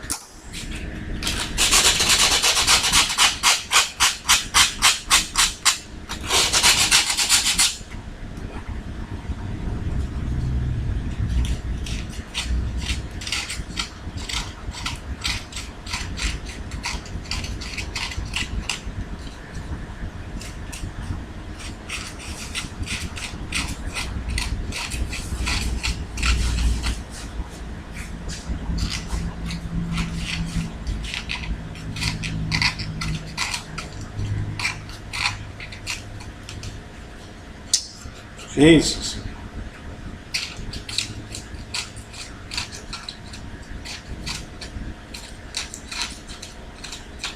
I need one of my those big knives from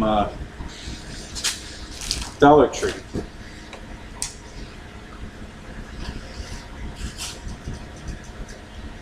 That's good enough.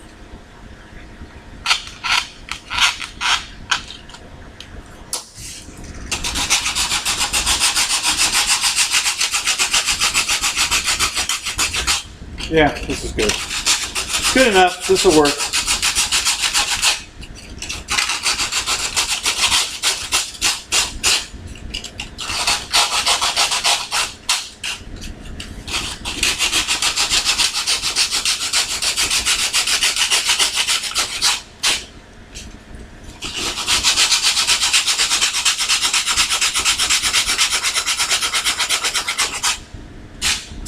All right. So that's good enough. So there we go. Engine cowl. Made out of a Polar Cup. Alright, so now we got an engine cowl and we got a turret. Alright, and let me go get the airplane. We're going to have to turn that off because that's going to blow the airplane around. It's foam board, guys. It won't like that fan. Alright, let me go get it.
All right.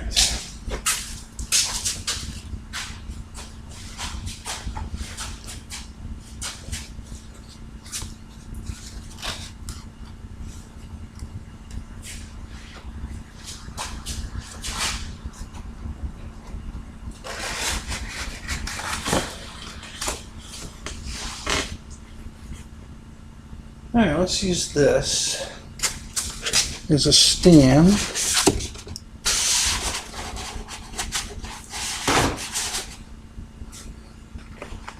All right. So let me make sure. See what that looks like. Okay, yeah. So there's, and then we put a turret on it with the guns, right? And then this is the engine cowl. No. Probably, you know, something like that, I don't know.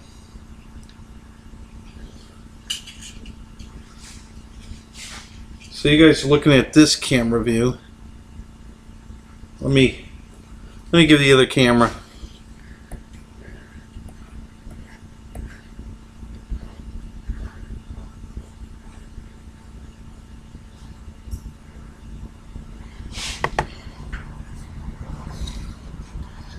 Okay. Oh, wait a minute. There. Oh, there we go. Okay. Yeah. So. Oh, come on. There we go. Yeah. So there. And then we got the motor here. Somewhere around here. Right. So. You got your little turret up here.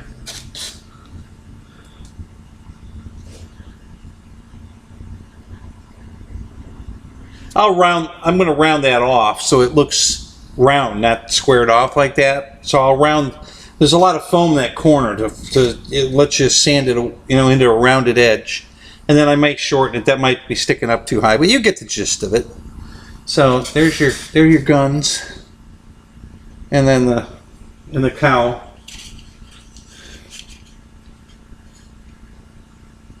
And yeah. So that's my flight test version of a B-25 that I've been working on, and haven't had time to finish because there's too many pokers in the fire, and they keep coming out with too many cool airplanes that I just have to have. It's an addiction, guys. You know, I just can't stop buying all airplanes. So, but yeah, so there's my, that's my B-25.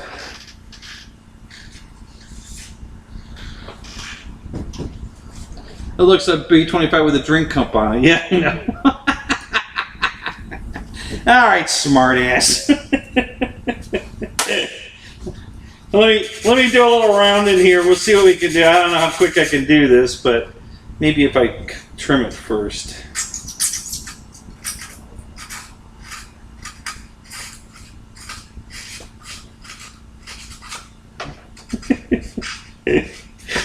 Yeah, it looks like a V-25 with a drink cup on it.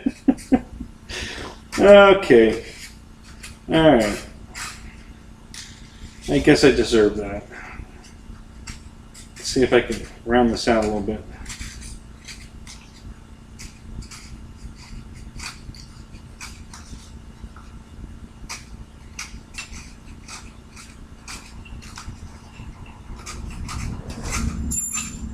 Uh-oh. One of my guns just fell out. Uh-oh. I hate it when that happens. You definitely don't want your guns to fall out, guys.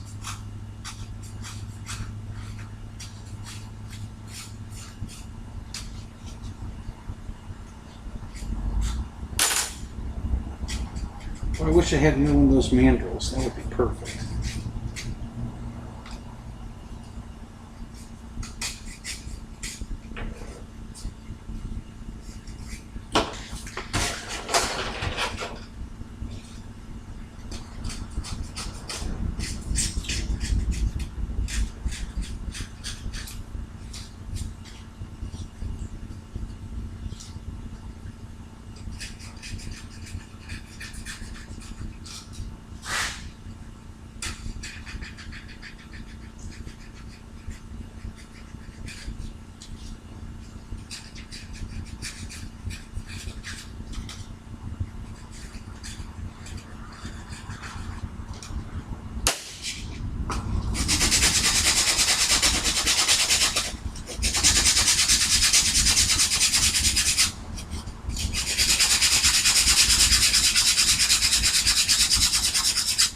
This is either like 80 or 100 grit sandpaper. So it sands through this pretty fast.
So I started this project before John started working for Flight Test, making those awesome looking planes that he's making now. So if you go back and look at the old original Flight Test stuff, that's what this looks like.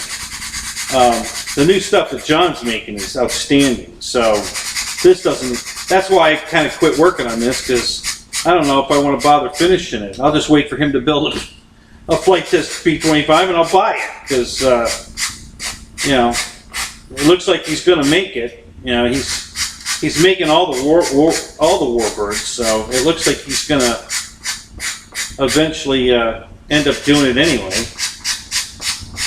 So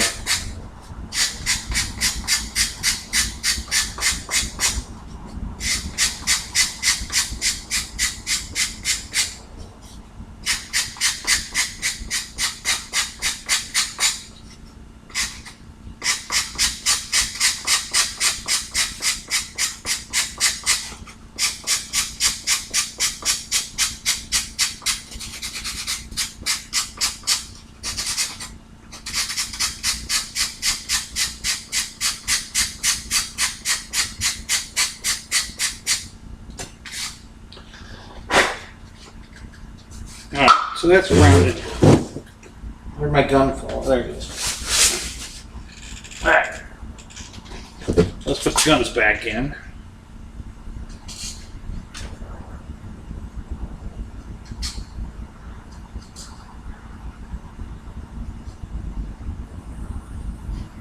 Okay. So that might look a little better. I rounded it off so it's not so square looking. So, working on my nails now? No, Tim, not working on my nails. No, but since you mentioned that, I do have a hangnail here. Let me just kind of, there we go. Yeah, now we're good. How you doing, Tim? It's good to see you, man.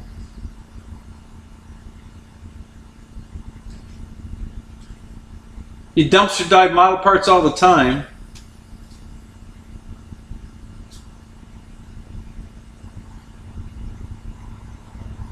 Yeah, that's a good idea. Windshield out of a light bulb package? Yeah, that's a good idea.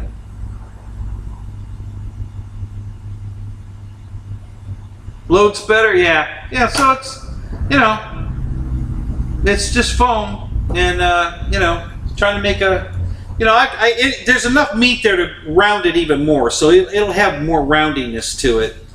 But it'll never be a bubble, like, you know, but, you know, the plane's kind of squarish, and I can get a bubble.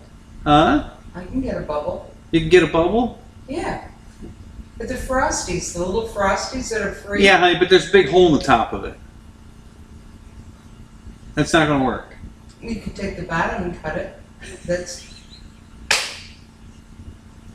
It would be easier to use a light bulb package, because there was no hole in it. Then you just shave it to the size you need, and there you go. Yeah. Actually, that's not accurate either, because it does have like a flat on the top. It's not a complete bubble. So, but yeah, that's the gist of it. So.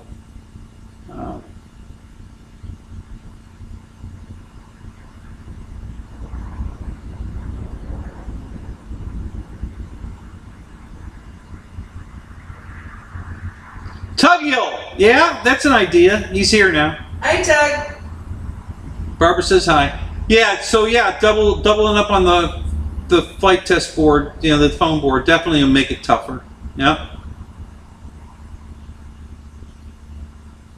Thank you, Ronnie. I appreciate it. Yeah, it was. You know, I started farting around, looking at a lot of pictures of B-25s to get the shape of the wing and try to get it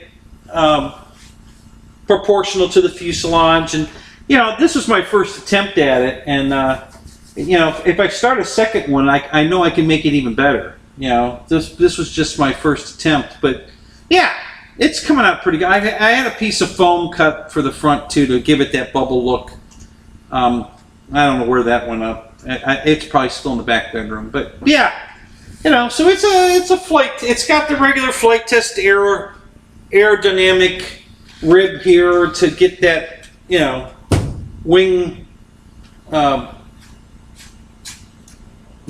wing shape, and you know, I can cut an aileron into this tailing edge here because the bottom board only comes to here, so this can easily be turned into a, you know, a control surface, and same thing back here. So yeah, you know, it was. You know, when I first started, this has been, God, how many years has this been now? I'm guessing I started this project about 6 years ago, because when I started watching flight test, and you know, I started binge watching it. I mean, I was watching every day, like, you know, many episodes as I trying to get caught up, because man, they just excited the hell out of me. Making these cool looking airplanes out of foam board, you know? And so, you know, popped in my head, hey man, how about a B-25? So I started drawing, well, I know what I did. That's what I built. I started building the Spitfire that David turned into, what was that planes, on the movie Planes we were watching? The green one with the twin prop? What was his name? Do you remember who his name was? Slinger? Rip Slinger. Yes. Something like that. Okay, so David took the Corsair and put those cowls on it and painted it up and made it into Rip Slinger, I think is the name. And I thought, God, that was cool. So I downloaded the plans. I built the wing, which is in the other garage, and it didn't come out so good. So I built another one, and that was better. And I started the fuselage, and then I got sidetracked. I was like, hey, I want a B-25. So that's when I went to this, and I did a much better wing. This wing's perfect. I love this wing. That came out really good. And the fuselage, you know, same thing. I'm going to sand these, you know, edges round, and then seal them and paint so that they stay, you know, that the paper doesn't start peeling off. And yeah, so that's where I got the idea to do this. And so I started farting around with this. And like I said, the cowling from that Polar Cup seems to be just about the right size. I did make a nacelle for it, but it was square again. And I you know, I don't like these square, you know, they're swappable engine pod. You know, they're all square. I'm like, so I was trying to figure out a way to make it round. The cowl's round, so I have a cowling that's going to look great, but you know, how do I make a round? Well, then I started watching John with these new builds he's doing, where he's making all this stuff round, and I'm like, okay, that's cool. I'm glad I waited now, because yeah, we can do this now. You know, and watching John roll it on the side of the desk and get it curved, and so now I started thinking, all right. So then I thought, well, then I can make the fuselage round. So just, you know, it just went right off the chart. Then, you know, it was like, yeah, I might as well just throw this one away and start over with the new design. So So that's where I got to, and I stopped. But yeah, I like this. I thought, you know, it definitely looks like a B-25, and you know, it was a place to start. God, I got so excited with the flight test shit, and now I'm getting even more excited. Watching John come out with these new planes, it's just awesome.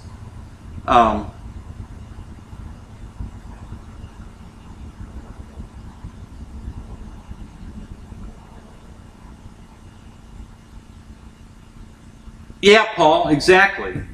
So I want to get the AT6 Texan plug and play kit. I've been threatening to buy that. I'm still going to buy it. I stopped all that because Hobby King's been throwing all these airplanes on sale and taking my attention away from the flight test thing and my money, because I don't have any money. Oh, that's what I wanted to update you guys on. I think I talked about it in the show Thursday night, the job interview. So I have that interview tomorrow morning. If that goes through and I get the new job with better pay, then that's going to help everything. Okay, if I have a lot of extra money to spend on drywall, and hey, I'm going to be working for a drywall place, so getting the drywall to make my apartment is going to be cheap. So that's going to be a big thumbs up. More money to spend for the electrical to get that done in here. Drywall, I'm going to get a killer. I bet I'm going to get a killer price because I'll deliver it myself.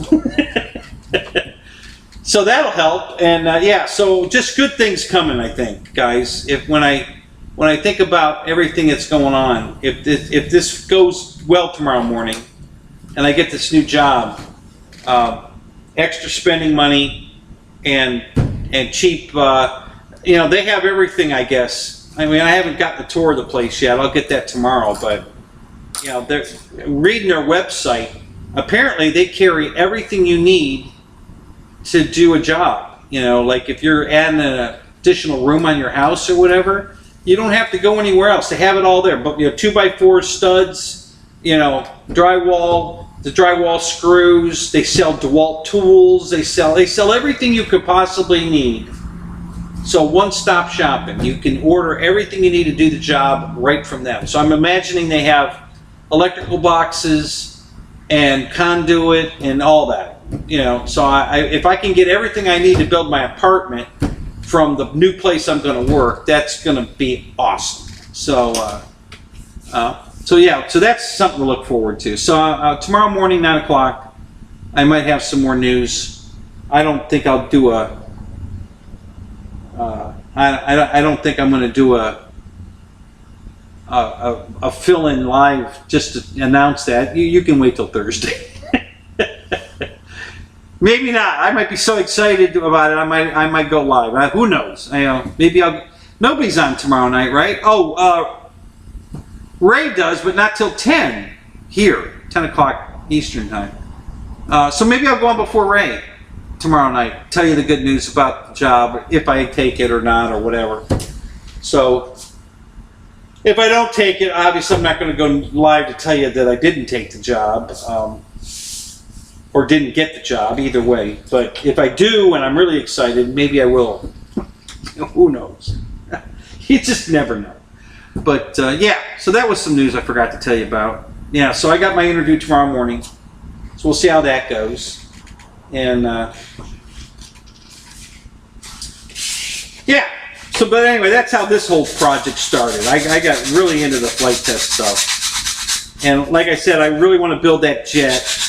The vegan. So I have those planes on my computer downloaded, so I can print those and start cutting foam for that. And I'm going to have to, because they discontinued that kit. I don't know why. You can't buy that kit. They don't offer it anymore. And that, from everything I saw on that plane, that thing flew fantastic.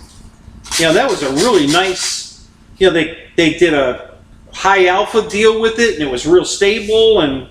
You know, they were flying the crap out of that thing. And then Chad did that custom paint job on one, which made it totally look like a legit airplane. Now, that didn't look like a foam board plane. That looked totally legit. So,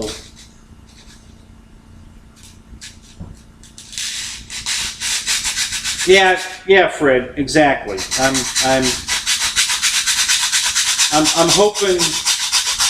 hoping for good things. That's all I can say. I'm hoping for because the job I'm in is a dead-end job. It's going nowhere. I'm never going to make any money there. They don't have money to. They underbid the job and they don't have any extra money. There won't be any pay raises. You know, I could work there 10 years and I'll never even come close to making. I don't want to say a tenth, but I won't get anywhere close to making the money I'm going to make at this new place. So yeah, so that's I'm hoping for good things. We'll see. I'll find out tomorrow. So stay tuned. We'll have an update on you as soon as I know. You know, we'll let you guys know. So we're pretty excited about it. You know, if I can buy all my supplies I need to build my apartment cheap, holy crap, that's going to make a big difference. You know, I can get to work on that right away because the money's been the issue, guys. I'm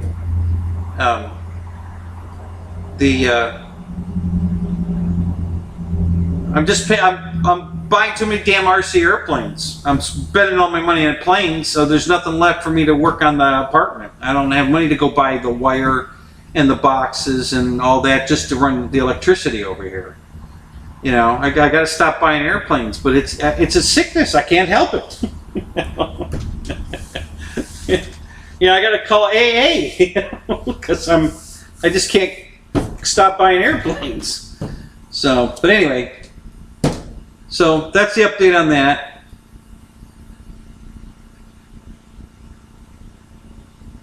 Yeah, exactly. I'm gonna when I do the vegan, I'll have to go buy some foam board from. You know, I'm actually thinking about ordering a case of foam board from Flight Test because they have that special made stuff, and you can buy it by the case. And I don't think they charge much more than $1 a board themselves when you buy it by the case. So yeah.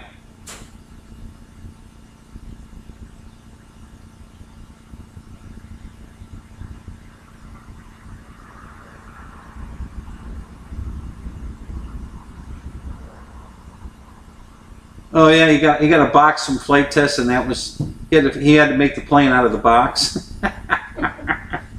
Yeah.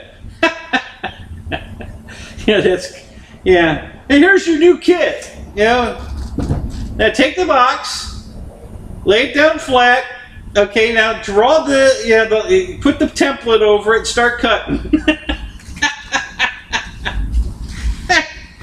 Yeah, that'd be perfect, wouldn't it?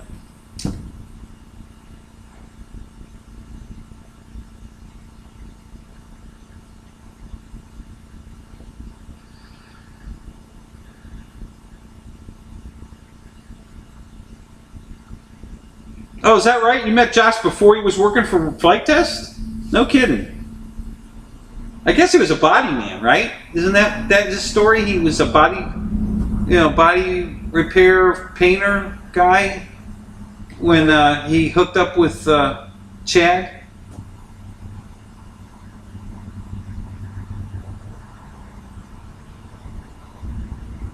Yeah, Michael, exactly. Buy 3 get free shipping. Yeah, that's how the Lancaster came into my life, because that was it didn't qualify for free shipping on its own. I had to buy at least 2.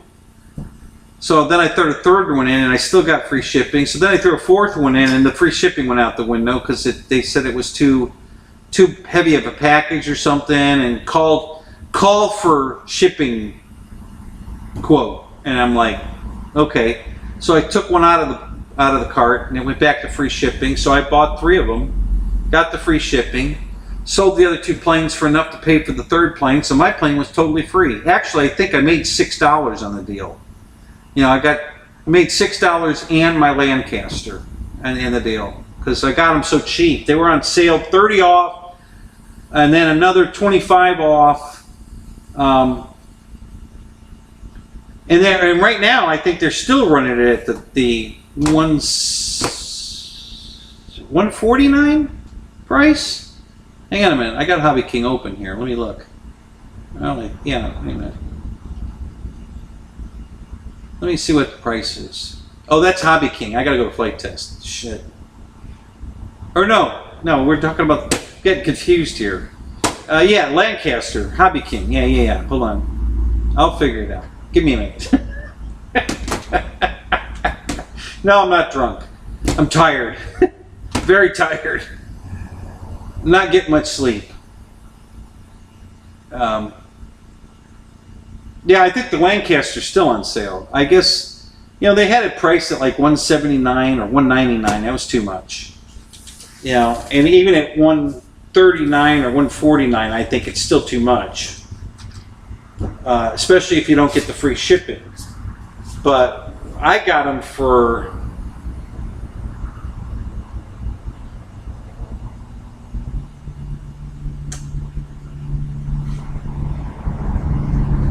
I want to say they were under $100 a piece when I got them. Something like that. Because if I could sell, if it was, so we'll just use round numbers. All three of them, say, were $300, and I could sell two of them for $150 a piece, which is cheaper than the retail price at $179. My plane's free, right? 150 is $300. So I sell two planes for $150 each, and my plane's free, and that's what I did. That's round numbers. It was very close to that, It was like I sold them for $146 or something, and then I still ended up making like $6 on the whole deal, not per plane, but the whole deal. But my plane was free, so I didn't pay anything for my Lancaster. They got a deal. I sold it to them cheaper than they could buy it direct from Hobby King and not get free shipping. So it was a win for everybody. They got a Lancaster cheap with free shipping or free delivery, because I brought it to the field and delivered it to them, and I got a free Lancaster out of the deal on top of it. So everybody won. That was a great deal. The way that worked out, that was a super great deal. So. Yeah.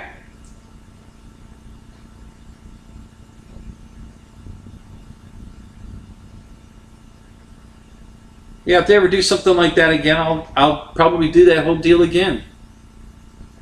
Because that really worked out pretty good. For everybody, like I said, for everybody won on that deal. Yeah, King Air's still on sale for $299, so I can replace my broken one. I hope it's still on sale Friday when I get paid, because I'll probably order it then. Let's see, where the Lancaster's at. They're going to make me do the... Oh, no, there it is. Yeah, $159. Okay, so the Lancaster's on sale for $159, which is a savings of what, $30? Is that what that says? Oh, $20. Yeah, so that's not that great a deal. $159 for that plane. I think it was on, when I bought them, I think they were on sale for $139, and then they were offering on that week an extra 25% anything you bought. So I was like another 25 off of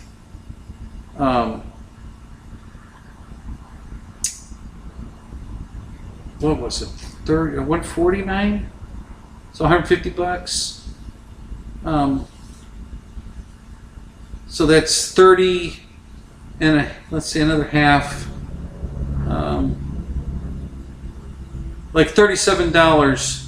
Another $37 off the $149 price. So yeah, it was like right around $100 a plane, $106 or something like that. I don't know. I can't remember exactly, but in that vicinity. So I think I sold them for $155 a piece, and they got free shipping. So if they'd have bought it at the $149 price, they'd have had to pay to have it shipped to them. So that's what made my deal cheaper for them to get it, because I'm going to bring them the airplane. There's no shipping involved, because I got the free shipping by ordering 3 of them. So, anyway, it was a good deal. I love it when a plan comes together. And my Lancaster she's sitting right next to my Lancaster. It's on the box right next to where Barb's sitting. And that's a beautiful. Do you like that airplane? That's pretty, isn't it? The one on the box right there? Not on the floor. The one on the box. This? Yeah. You don't like it?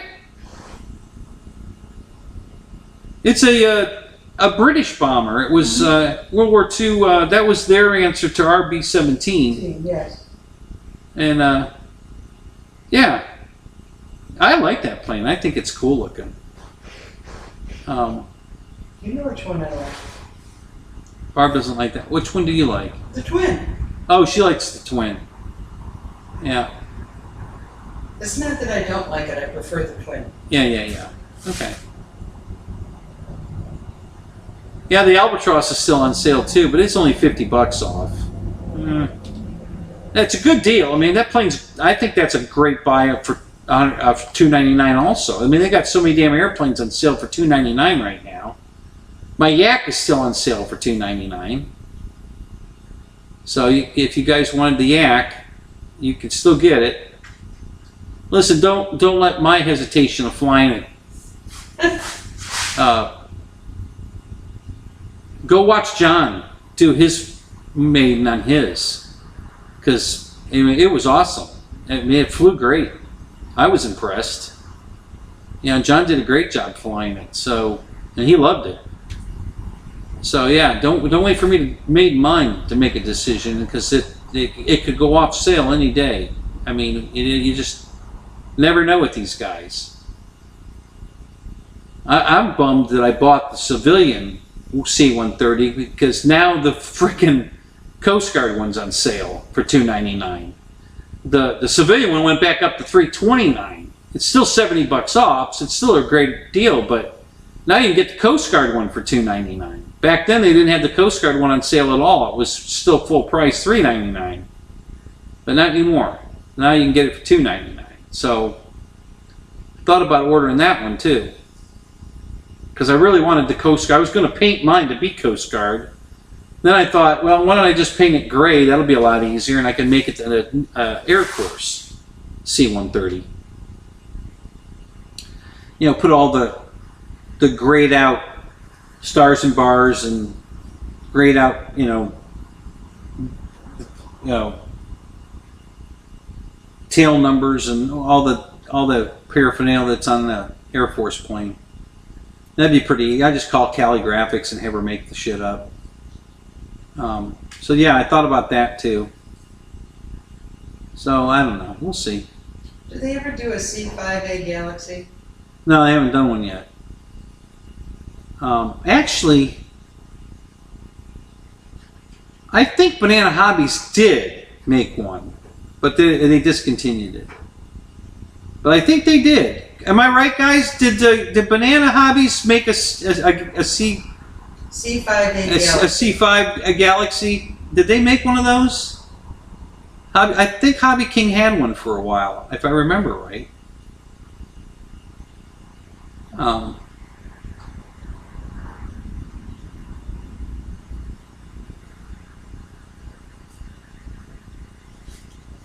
That was such a cool plane.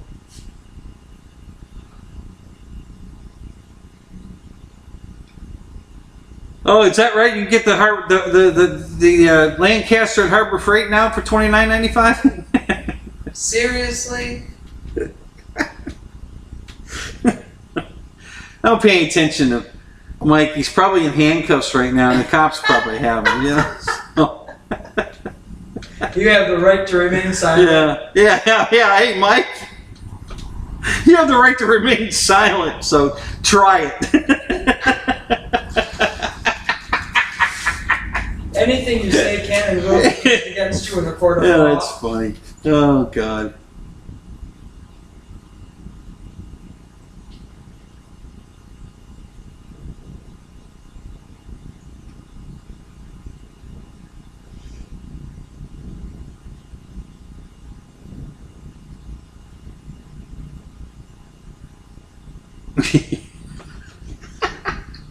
Harbor Freight has a C5, including the radio, for $19.95. Oh my God. Do you know they actually have planes in Hobby Lobby too? So Roach Coach says he may have the right to remain silent, just not the ability.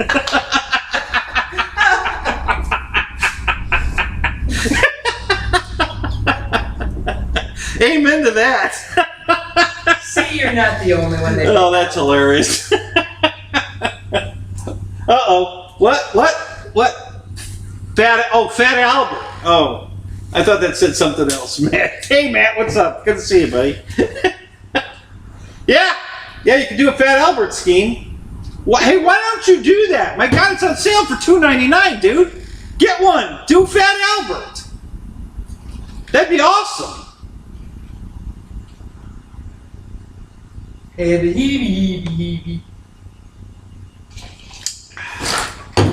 that'd be freaking awesome. You'll meet Matt when we go to the show in Mulberry, but him and his dad, they have a whole fleet, all the different eras of the Blue Angel planes. You know, not every one. I think, what are you missing? 2? They're only missing like 2 of all the different Blue Angels. They buy the airplanes. Some of them come already Blue Angels, but most of them did not. They painted them into Blue Angels. So they've got, and Matt has a T-shirt that has them all on it, all the different planes that, yeah. And I think they only have like 2 they don't have, I think. Blue Angels are the Air Force? Navy. Navy. The Thunderbirds are the Air Force. Thunder. I was in and stood next to, when my son got his medals and stuff, I was in Texas taking pictures of him with the Thunderbirds. Yeah. So you have one son in the Air Force? Yes.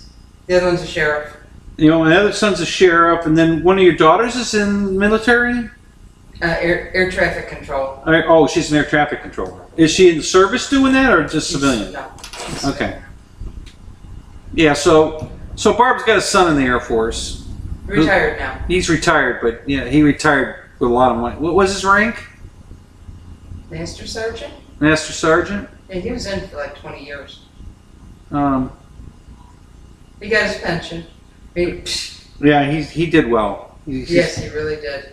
He probably made it to the top of his pay grade. You know, there's no higher he could go. That's almost my buddy Kevin, retired Coast Guard. He was in 26 years, and he could only go up one more pay grade, but they started talking about screwing with their retirement, and he got scared. So he got out that one pay grade early because they were talking about all kinds of crap that he didn't like the sound of. Penalties and yeah. So he got out, but yeah, he makes a great check every month, and I think he was the highest non-officer officer. I think same thing at NCO. Air Marshal, I think, did the same thing. You know, he was enlisted, and then he got all the way up to an officer in the enlisted ranks. You know, he couldn't go all the way up to a general or any of that, or a admiral. But he got as high as he could go. The one that was air traffic control, her baby daddy, stepfather, 36 years in the Coast Guard. No, 36 years in the Coast Guard. What'd he do? You know, yeah. Nice guy. So anyway, my buddy's he's got a beautiful house over in West Chase, which is a pretty high-end neighborhood in Tampa. And he's got 4 Victory motorcycles. He rides all over the country all the time. He's almost never home.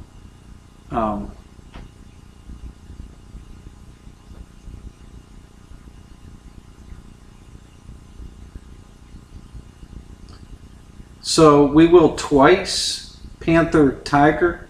Is that one of the ones you don't have? Is the Panther? Yeah.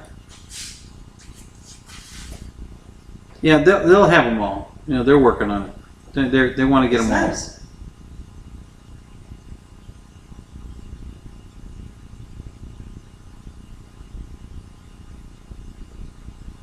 When you see those planes, Yeah, this is my flight test B-25. Eric, this is you know, when I started binge watching flight test, they hooked me. Oh my God, did they hook me? Oh my God, I couldn't stop watching them. I was so excited about what they were doing. And then I got an idea, hey, I'll build a B-25. And so that's what this is. You know, keeping with the flight test theme, I made the engine cowling out of a Polar Cup. Actually, this is the bottom of a Polar Cup to make the turret. And then I made the engine cowling out of a Polar Cup. So, you know. So, keeping with the theme, you know.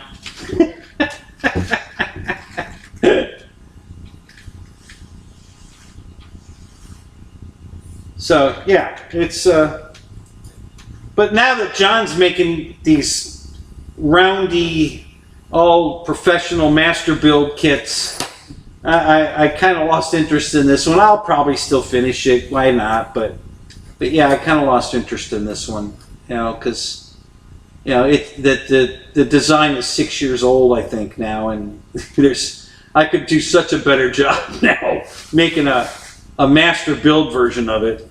It's hard to get motivated to. So this is the nose is just paper. You know, I did the paper rollover, made I think a rib there, and here, and then just rolled paper over it, glued it on. That made the nose cone there that's more roundy than the squared off fuselage. And did the same thing with the windshield. Yeah, it's paper, so it's truly a paper airplane.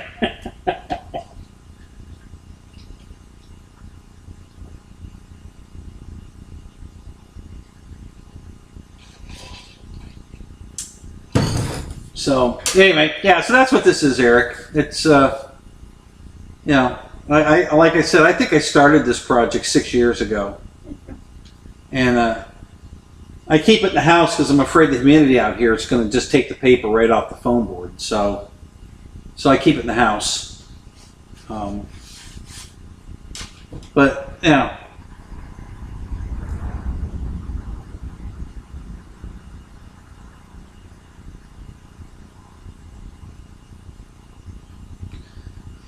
A laundry scent can, what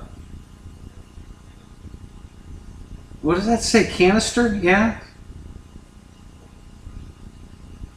That's an interesting idea. like on the top of a tide bow, and some of those are clear. Well, they're not usually clear, they're colored clear. Like the Tide ones are orange. But you can see through them, but they're orange, and they're not the right shape, and you can't change the shape of those because they're plastic. But for the turret. Well, that's what I'm saying. You can't change the shape of it. It's way too big for this. Okay. Buy a smaller battle. Well, again, though, it's already colored orange. I wouldn't be able to change the color of it. So, Go in the Dollar Tree. There's all kinds of containers. Air Marshal, we were just talking about you. Are your ears burning?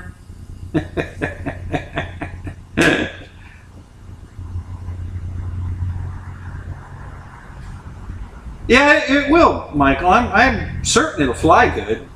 That's what's made me, I'll tell you, I was so impressed with the flight test stuff because, Christ, everything they built it flew. I mean, it flew good. So, especially, you know, you stole guys, that bushwhacker that, what's his name, came up with. Man, that thing flew fantastic. You know, for a stole plane. I was really impressed with that.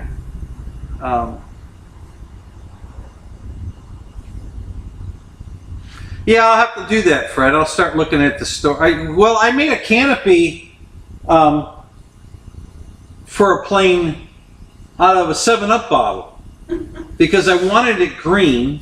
It needed to be a green canopy. So, and it had that nice rolled edge, you know, where it comes to the neck, and then the bottle was smooth. It didn't have any kind of shape to it like a Coke bottle, you know, a 2-liter Coke bottle. So I used a 2-liter 7-Up bottle to make a canopy for a plane once. It came out beautiful. I mean, actually, since I can't get a replacement canopy for my Carbon Z T28, you know how some of those they put that green tint in the top? I thought about using, since I broke my canopy at the top, I thought about cutting it off and then gluing a green 7-Up bottle on that to finish the canopy off again and repair it so I could fly the plane. Because right now it's a convertible. I don't think it'll probably just rip the canopy off the plane. So I need to do something to fix it. So.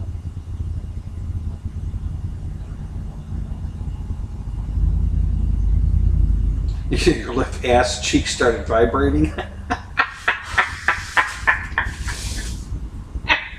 Marshall, because we were talking about him, so his ears aren't burning. His left ass cheek started vibrating. Oh my God, that's funny.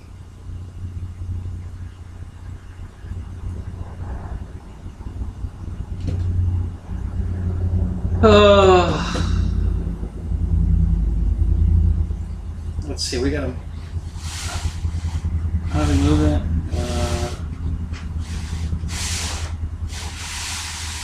Oh, there we go. What was the plane today that was transparent? Remember you said the guy had taped up some of it, like you could see into it for the lights?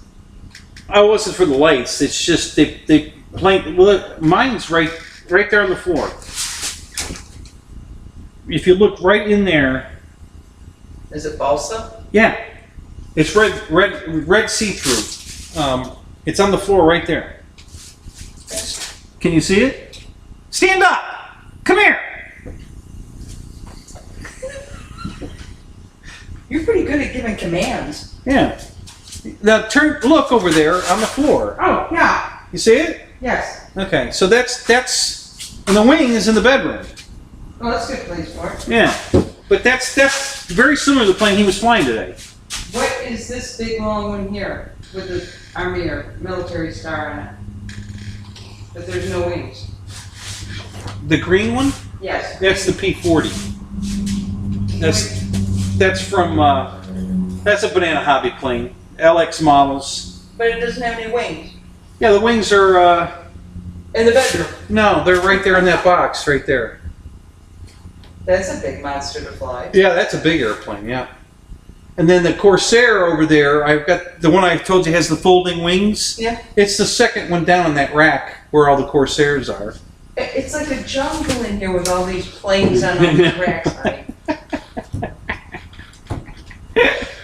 It's a jungle of airplanes in here. It is. You need a machete to get through it. No, you don't cut them. And you need to start suspending some fish line or something so they're hanging down.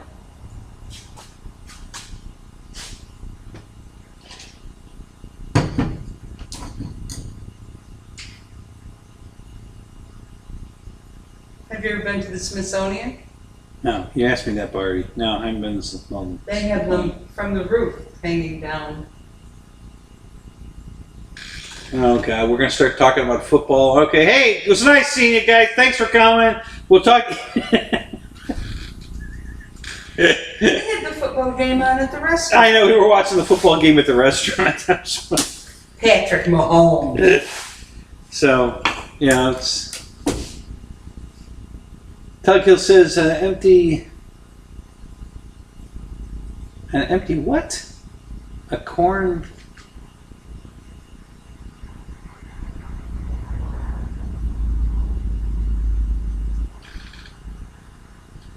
Plastic half the toys that vending machines are sold. Oh, you mean like that? Are you talking about those little like eggs? in the vending machine, the toys inside the egg, and they dispense it out of that. Is that what you're talking about, Tug?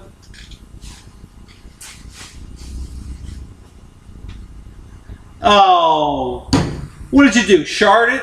Did you shard yourself, Michael? Is that what you did to my yoga pants? Come on, really?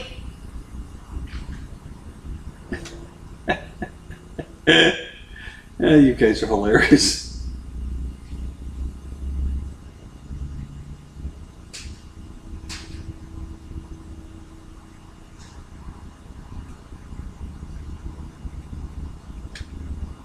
The Aints? Is that what they're called? The Aints? The new NFL team, the Aints. Not the Saints, the Aints.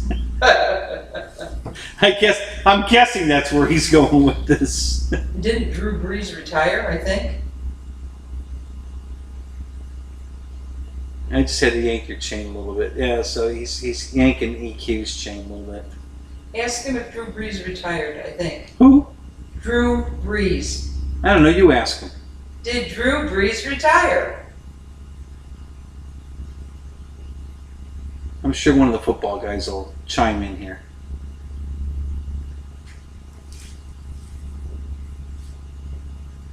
Drew Brees was a QB for the Saints.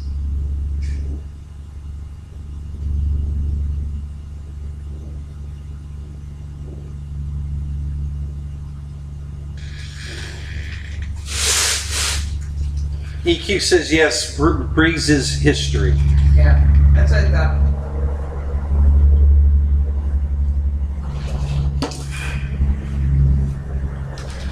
And I don't like Mahomes, so. Oh, he said, Marshall says Brees retired 2 years ago. Okay. I don't watch TV much anymore. Oh, he ripped the crotch clear out of his yoga pants on the barbed wire. What, were you climbing over it to try to recover an airplane? I thought you had a great day today at the airfield. You had no crashes, no damage. What are you doing climbing a fence? Oh, you were going to get somebody else's airplane. That's what it was, right, Michael? Or you were just trying to get away from the cops. Or the cows.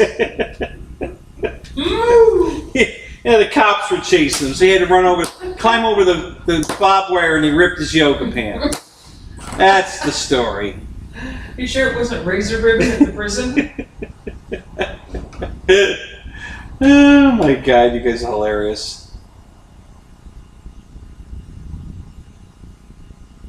Yeah, so was Brady in his comeback. Yeah, Brady. When he retired, I knew it was bullshit. My ex got all excited. She was pissed. I said, he's not retiring. No, he should have retired. I'm telling you, they'll throw enough money at him. Mm-hmm. He ain't going to retire. You watch. Mm-hmm. And sure enough, man, I was dead right. They threw a lot of money at him, and he didn't retire. So, isn't he done now with Giselle? She's like they're getting split up, I think. What, his wife? Yeah. Are they splitting up? I think that's what I read. And Grant retired. Who? Grant. 87. Means nothing to me, dear. I don't watch football. Gronkowski. Ryan Gronkowski. Yeah, it means nothing to me. I don't watch football anymore. I used to, but not anymore. The only name I knew was Brady and, well, Joe Namath and all those old guys, but I'm talking about new. The only guy I knew was Brady and who was that other famous quarterback that was big show for a while. That's pretty much it. That's all I know. I knew all the old guys, but what number was Namath? Joe Namath was 12? Yep. Yeah.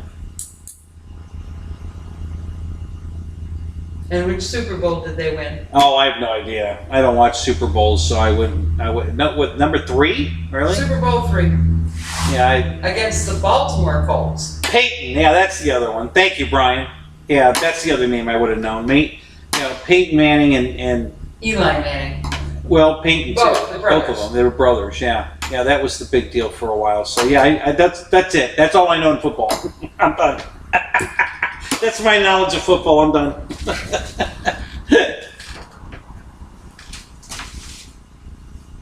So,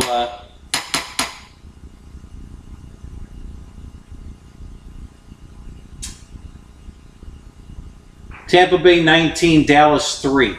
Is that a final, Tug, or is the game going on right now?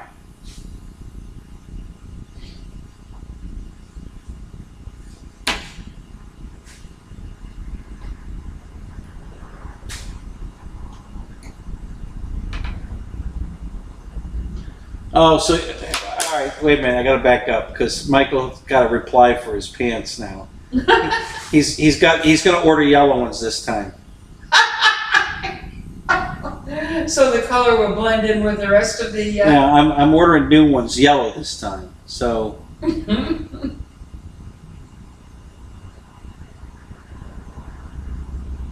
Well, I guess that's better than ordering them brown, right? Yeah, the brown comes after the cops start shooting. They only carry 38s. No, they carry 9s now. Oh, John Elway. Oh, yeah, okay, that's a name. You're right, Dana. Yeah, I recognize that one too.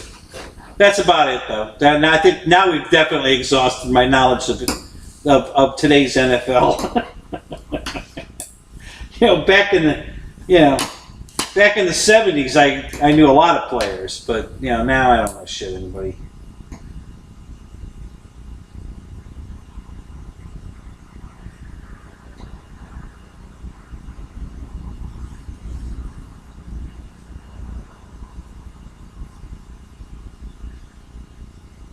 So you have a brother, Michael, that's a pilot also?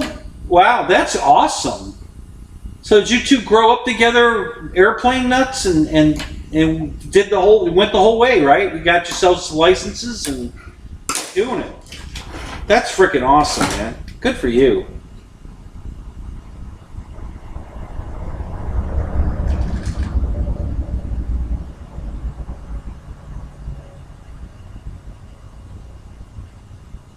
So did you watch all the football games today, Dave?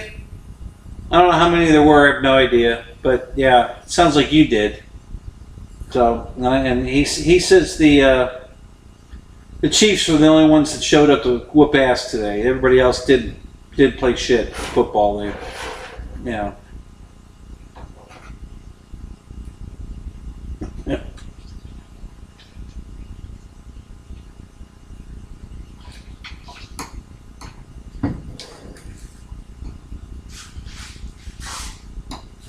No, really?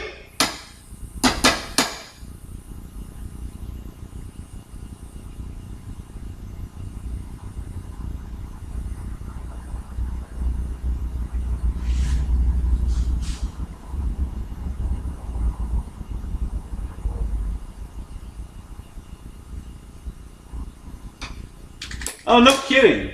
Wow.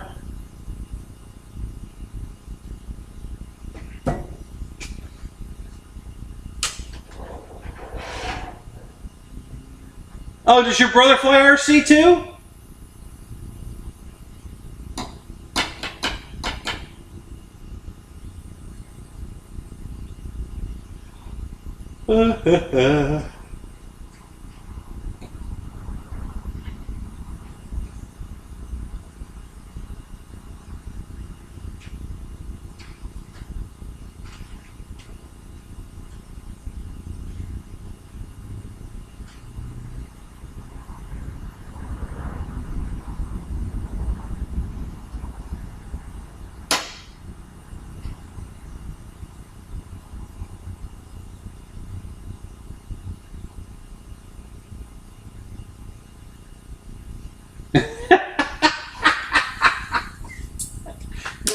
Roach says, I doubt I'll be seeing him, Tug's brother, on national TV this fall because the only TV I watch is Kenny's show.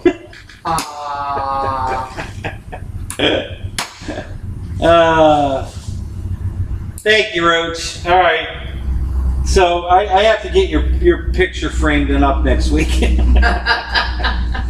sent me this really cool, I think it's in the other garage still, he's got this Roach Coach Heli logo that he sent me, and it's green, and I told him I was going to frame it and put it up in the garage.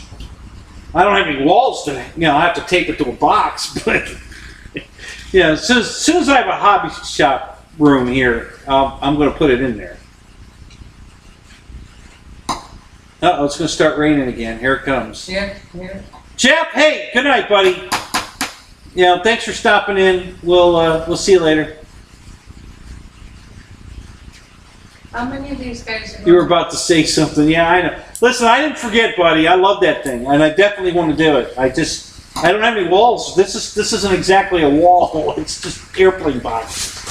I didn't want to hang it on that and have it fall on the floor or any of that shit. So it's well protected, and yeah, once I get the room built, it'll be in my background. I promise you, it will. It means a lot to me. I'm not shitting you. It really does. I really, really, really like it. So it's going to be up. Can you hear the rain, guys? It's just barely drizzling, but I bet you can hear it. Yeah. They can all send in pictures.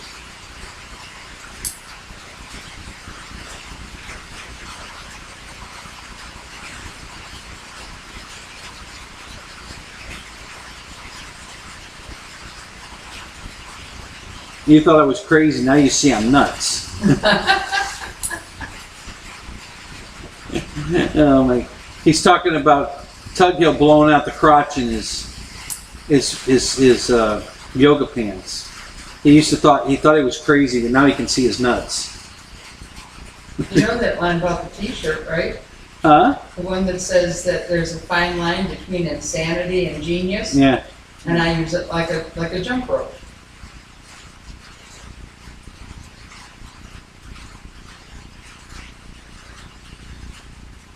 Jeff, what kind of community service do they make you do?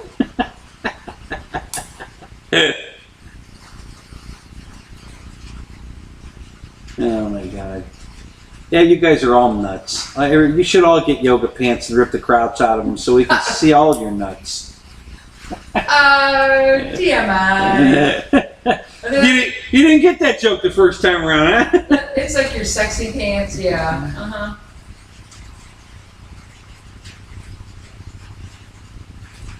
Sounds like I'm peeing on the floor. Oh no, no, there wouldn't be any sound there. It's like the book you were reading, Yellow River by I.P. Daly.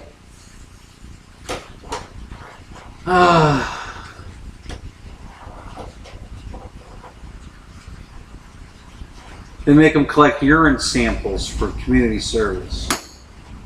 No, they collect urine samples and test them.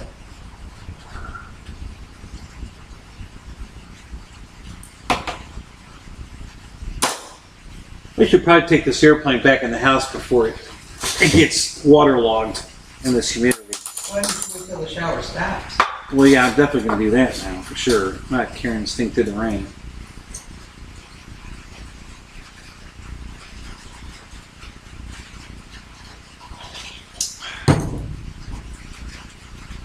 I'm getting hungry.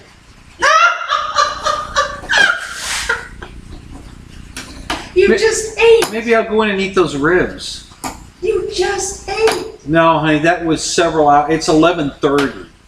What time did we eat? 7:30. 7:30. Yeah. Yeah, now it's 11:30. That's 4 hours ago. Yeah. Well, I'm hungry. What I tell you? We didn't have half the meal we had the last time we were there. That's true. We had 3 dinners. Yeah, we had 3 dinners last night. Well, you kind of had 3 tonight. You set the other one back, and they gave you another. Oh, did they charge you for that? No, they charged me for just the one. Yeah. They didn't even charge for your tea at all. Oh, no kidding. Really? What do you think I said? I was like, get out of here. Let's go. Wow, that's cool. I mean, they were only going to charge me for 1 glass because it's a free refills. They should have, yeah. Yeah, but they didn't charge me at all, so that's good. They charged for 2 dinners and the gator bites. Yeah. I think you're right. The next time, just get a couple. Yeah, I think we're just going to get 5 orders of gator bites and screw it. Because, man, those are good. God Yes. damn, those are good. The rest of the food is okay. It's not bad, but God, those gator bites are freaking awesome. Yep. Your oysters, Yeah. those were good. Yeah.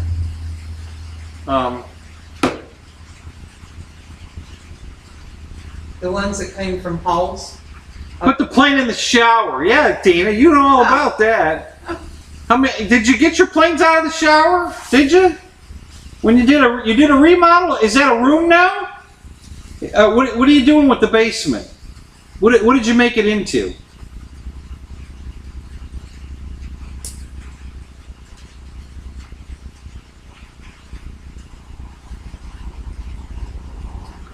So Michael says they usually make him pick up dog poop out in the parks for community service. Nah. Is that when the cops come and get you? They take you to the park to pick up poop? Oh, so you were running from the cops because you didn't want to go get poop, and you ripped out your crotch and your yoga pants. Now it's all making sense. Now it's all coming together. Usually what inmates get is what they call stick and pick. They have to pick up the cigarette butts and the stuff from the side of the road. That's stick and pick. Dudley duty, Mike. Double duty? Yeah, double duty. There you go. Oh my God, that's hilarious. Oh, was there anything else cool and exciting I wanted to talk about? Birmingham. No, because that's still up in the air. The new job might put a damper on that. I don't know. I'm going to talk to them about it tomorrow, but listen, I have an event at the end of November. No, October. end of October, and another one in the beginning of November. Don't talk yourself out of it. Yeah, I know. That's the problem. See, if I want to go to these events and I say, oh, so I need a couple days off in October and a couple days off in November. Well, what's November? The one right here, local. Okay, but that is not going to require a day of travel time. Yeah, well, half a day travel time, kind of, but you know, by the time you get there and have to get set up and everything, you're not going to get any flying in the first day, maybe a little. But yeah, I don't really need 2-3 days off for that. I could actually take off Friday, go down there Friday, the event's Saturday, and then hang out Sunday, and yeah. So we, Back Sunday night. I'd rather get down there earlier than that though, to have more time to spend with the guys clowning around and stuff. So maybe I can get Thursday and Friday off for that, and then for the barefoot event, I'm going to try to get Wednesday, Thursday, and Friday off. So Wednesday will be our travel day, and then Thursday and Friday will be our fun days, and then the weekend, you know, Thursday, Friday, Saturday, Sunday, we'll be traveling back because I'll have to be at work Monday. So, But not at 4 in the morning. no, not at 4 o'clock in the morning. No. So.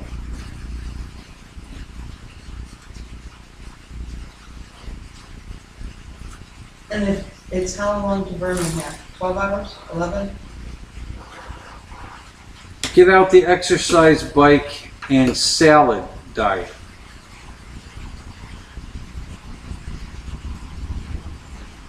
Thank you, Michael. Yeah, I think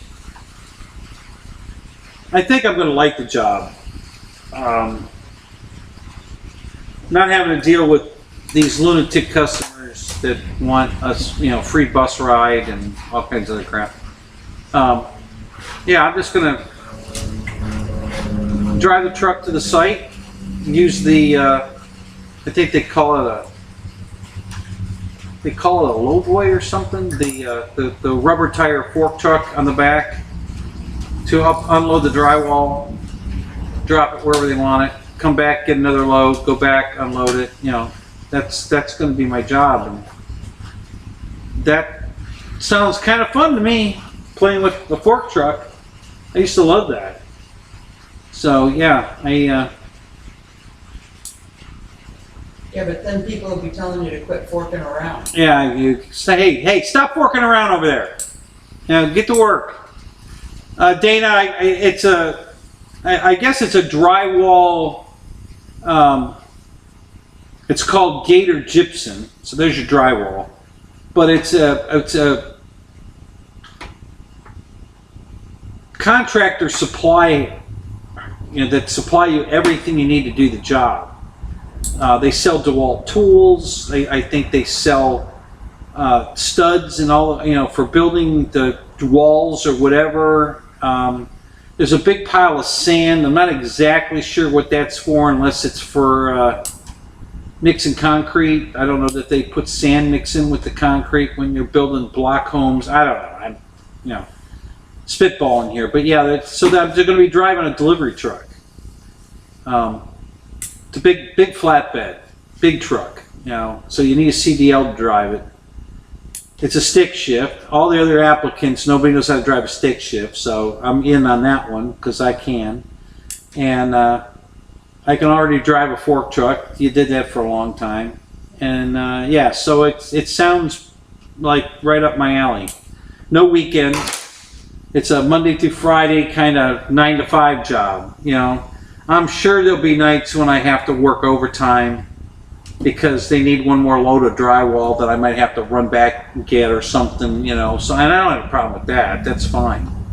And then I'll have my weekends off again. So I'll be off Saturdays and Sundays again, which will be awesome. Because we really don't get a big turnout at our field on Sunday. Saturday's the big day. A lot of people there on Saturday. So,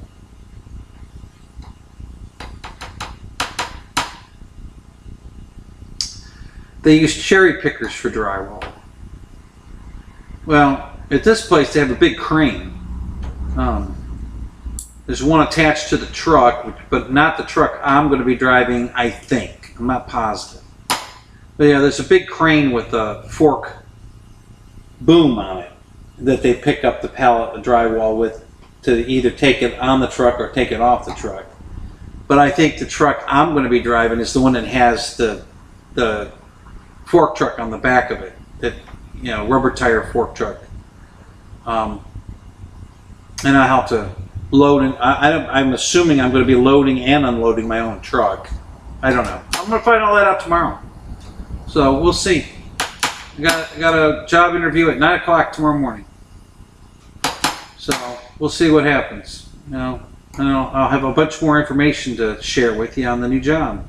So, so we'll see how it goes. But yeah, the big thing is the money. The buses. There's no money, especially at the bus place I'm at. There's no money there. So, I just found out last week that the management company that won the bid that we work for had to underbid their own bid to get the next 10-year bid. Hey, Colin, what's up, buddy? Good to see you. So now they were bitching before they didn't have any money to give us raises. Well, Christ, they just underbid their old bid. So now there's definitely not going to be any money for raises. So yeah, I'm not going to work for peanuts for the rest of my life. And that's exactly what I'd be doing if I stayed there. So we're moving on. We're gonna see if hell I can make more money right now at Steak and Shake flipping burgers or cleaning dishes. They're paying $15 an hour. I ain't making $15 an hour at the bus place. So yeah, screw that. Fun job, and I definitely like the people I work with. It's not that kind of problem at all. They're very nice people I work with, but I just can't make any money. So we'll try something else. See if this works out.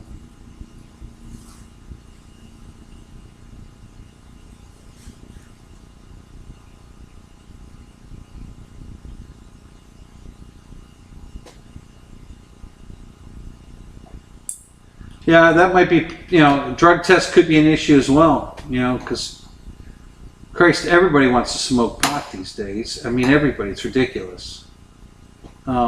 Yeah, I've never had any problem passing the drug test. John Hill, look at you in here at 11:45. Holy crap, John! You okay? Everything all right? Oh, Colin, you are super cool. Thank you so much, buddy. You're the man. You are the man.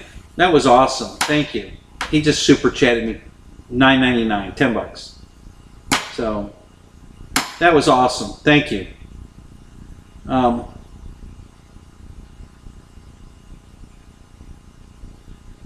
Sounds like Ralph Cramden. Yeah, exactly. That's the joke. Yeah, I'm Ralph Cramden. Yeah, yeah. To the moon, Alice! To the moon!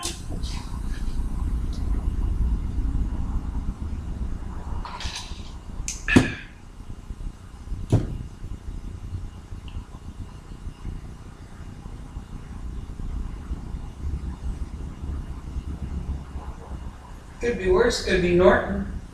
Yeah. Norton. Oh my god, that guy was hilarious. He was deadpan. He was so funny. Straight man. And then go to the Raccoon Lodge. Yep, yep. One of these days, Alice. One of these days, Alice. Just remember, honey, you're the greatest.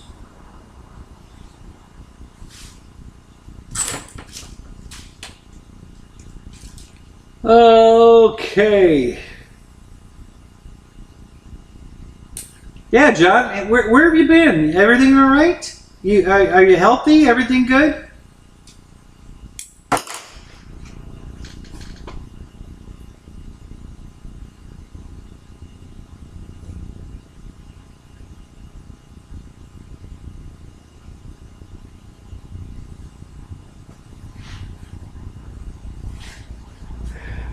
Ugh. God, every time I leave the Hobby King page, when I go back, it takes it 10 minutes to reload again. Jesus, come on. God, they need to get a new web guy. Their web guy sucks. Jesus. He is writing some horrible code. There's no reason for this. None.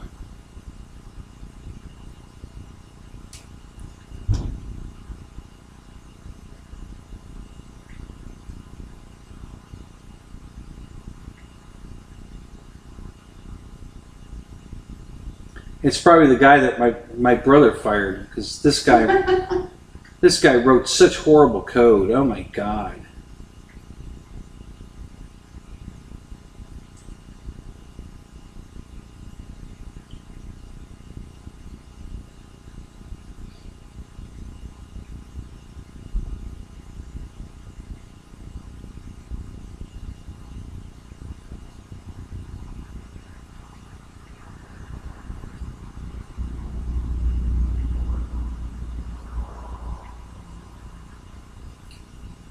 So the yellow pylon razor's a big whopping $10 off. Holy crap. I better buy 3 of those.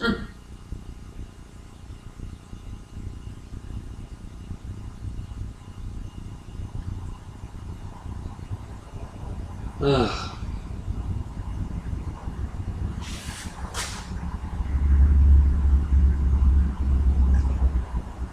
Is it my imagination, or is on every box the plane facing to the left? No, well, no, that one's facing to the right. Okay, there's one. But yeah, you're pretty much right. It seems like every plane is facing to the left on every one of these boxes. I never noticed that before. That's pretty interesting.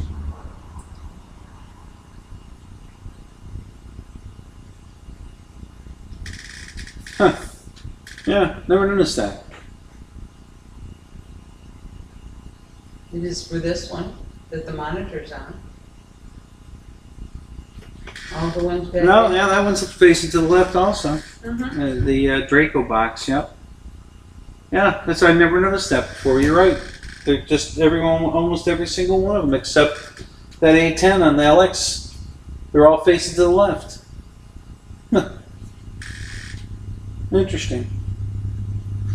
Very interesting. That would be a clue on Colombo. Yeah. All right, guys. I'm going to call it. Cause not that I want to leave, honestly, because I don't. But I think I need to get some sleep. I was so tired last night I couldn't put a coherent sentence together. So,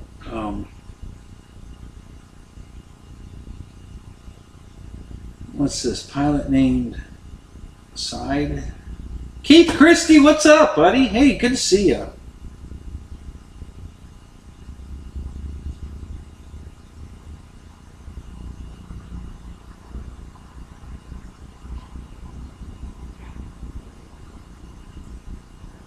Oh, no kidding, John. You're doing tournament fishing? Really? Ooh. Good for you. That's freaking awesome.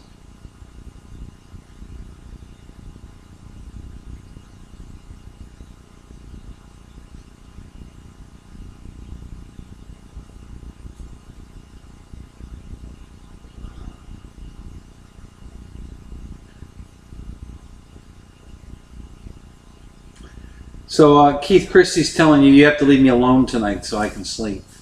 That's what he said. Barbara, leave Kenny alone tonight. Oh, there you go. Yeah, but then he'll have to make up double tomorrow.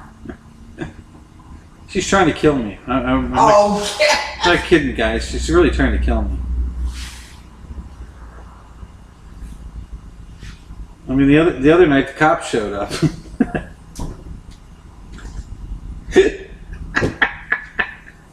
That one was for you, Michael.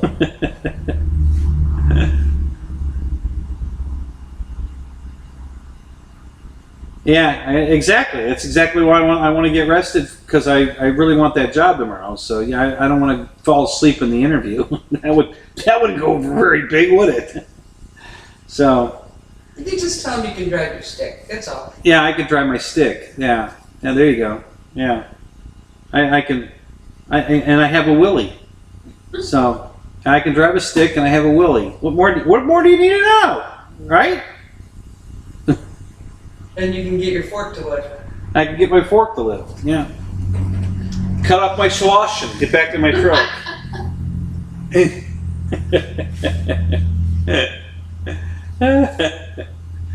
John, I'm sorry I'm going to bug out on you. I was not expecting you to show up tonight. Holy crap, that was a great surprise. Thank you for coming in. God, I miss you. We'll have to catch up. I want to hear all about what's going on. But you're tournament fishing with your son, so that's awesome.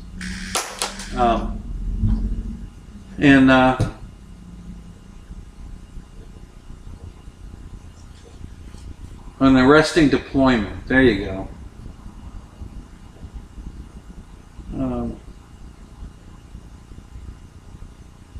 So Keith Christie says, well then turn this crap off and go to bed. Now no wiser words were ever said, Keith. Turn this crap off. Wasn't that an advertisement? Crap on, crap off. No, it was that was the clapper. Clap on, clap off. Maybe Saturday Night Live did a crap on, crap off, I bet, but they did a takeoff. So all right, guys. So I'm gonna bug out. Thanks for coming. It's great seeing all of you. We'll try to do something special for Thursday night, and in the meantime, you guys fly safe, and we'll talk to you later. All right. Have a good night. Talk to you later. Bye.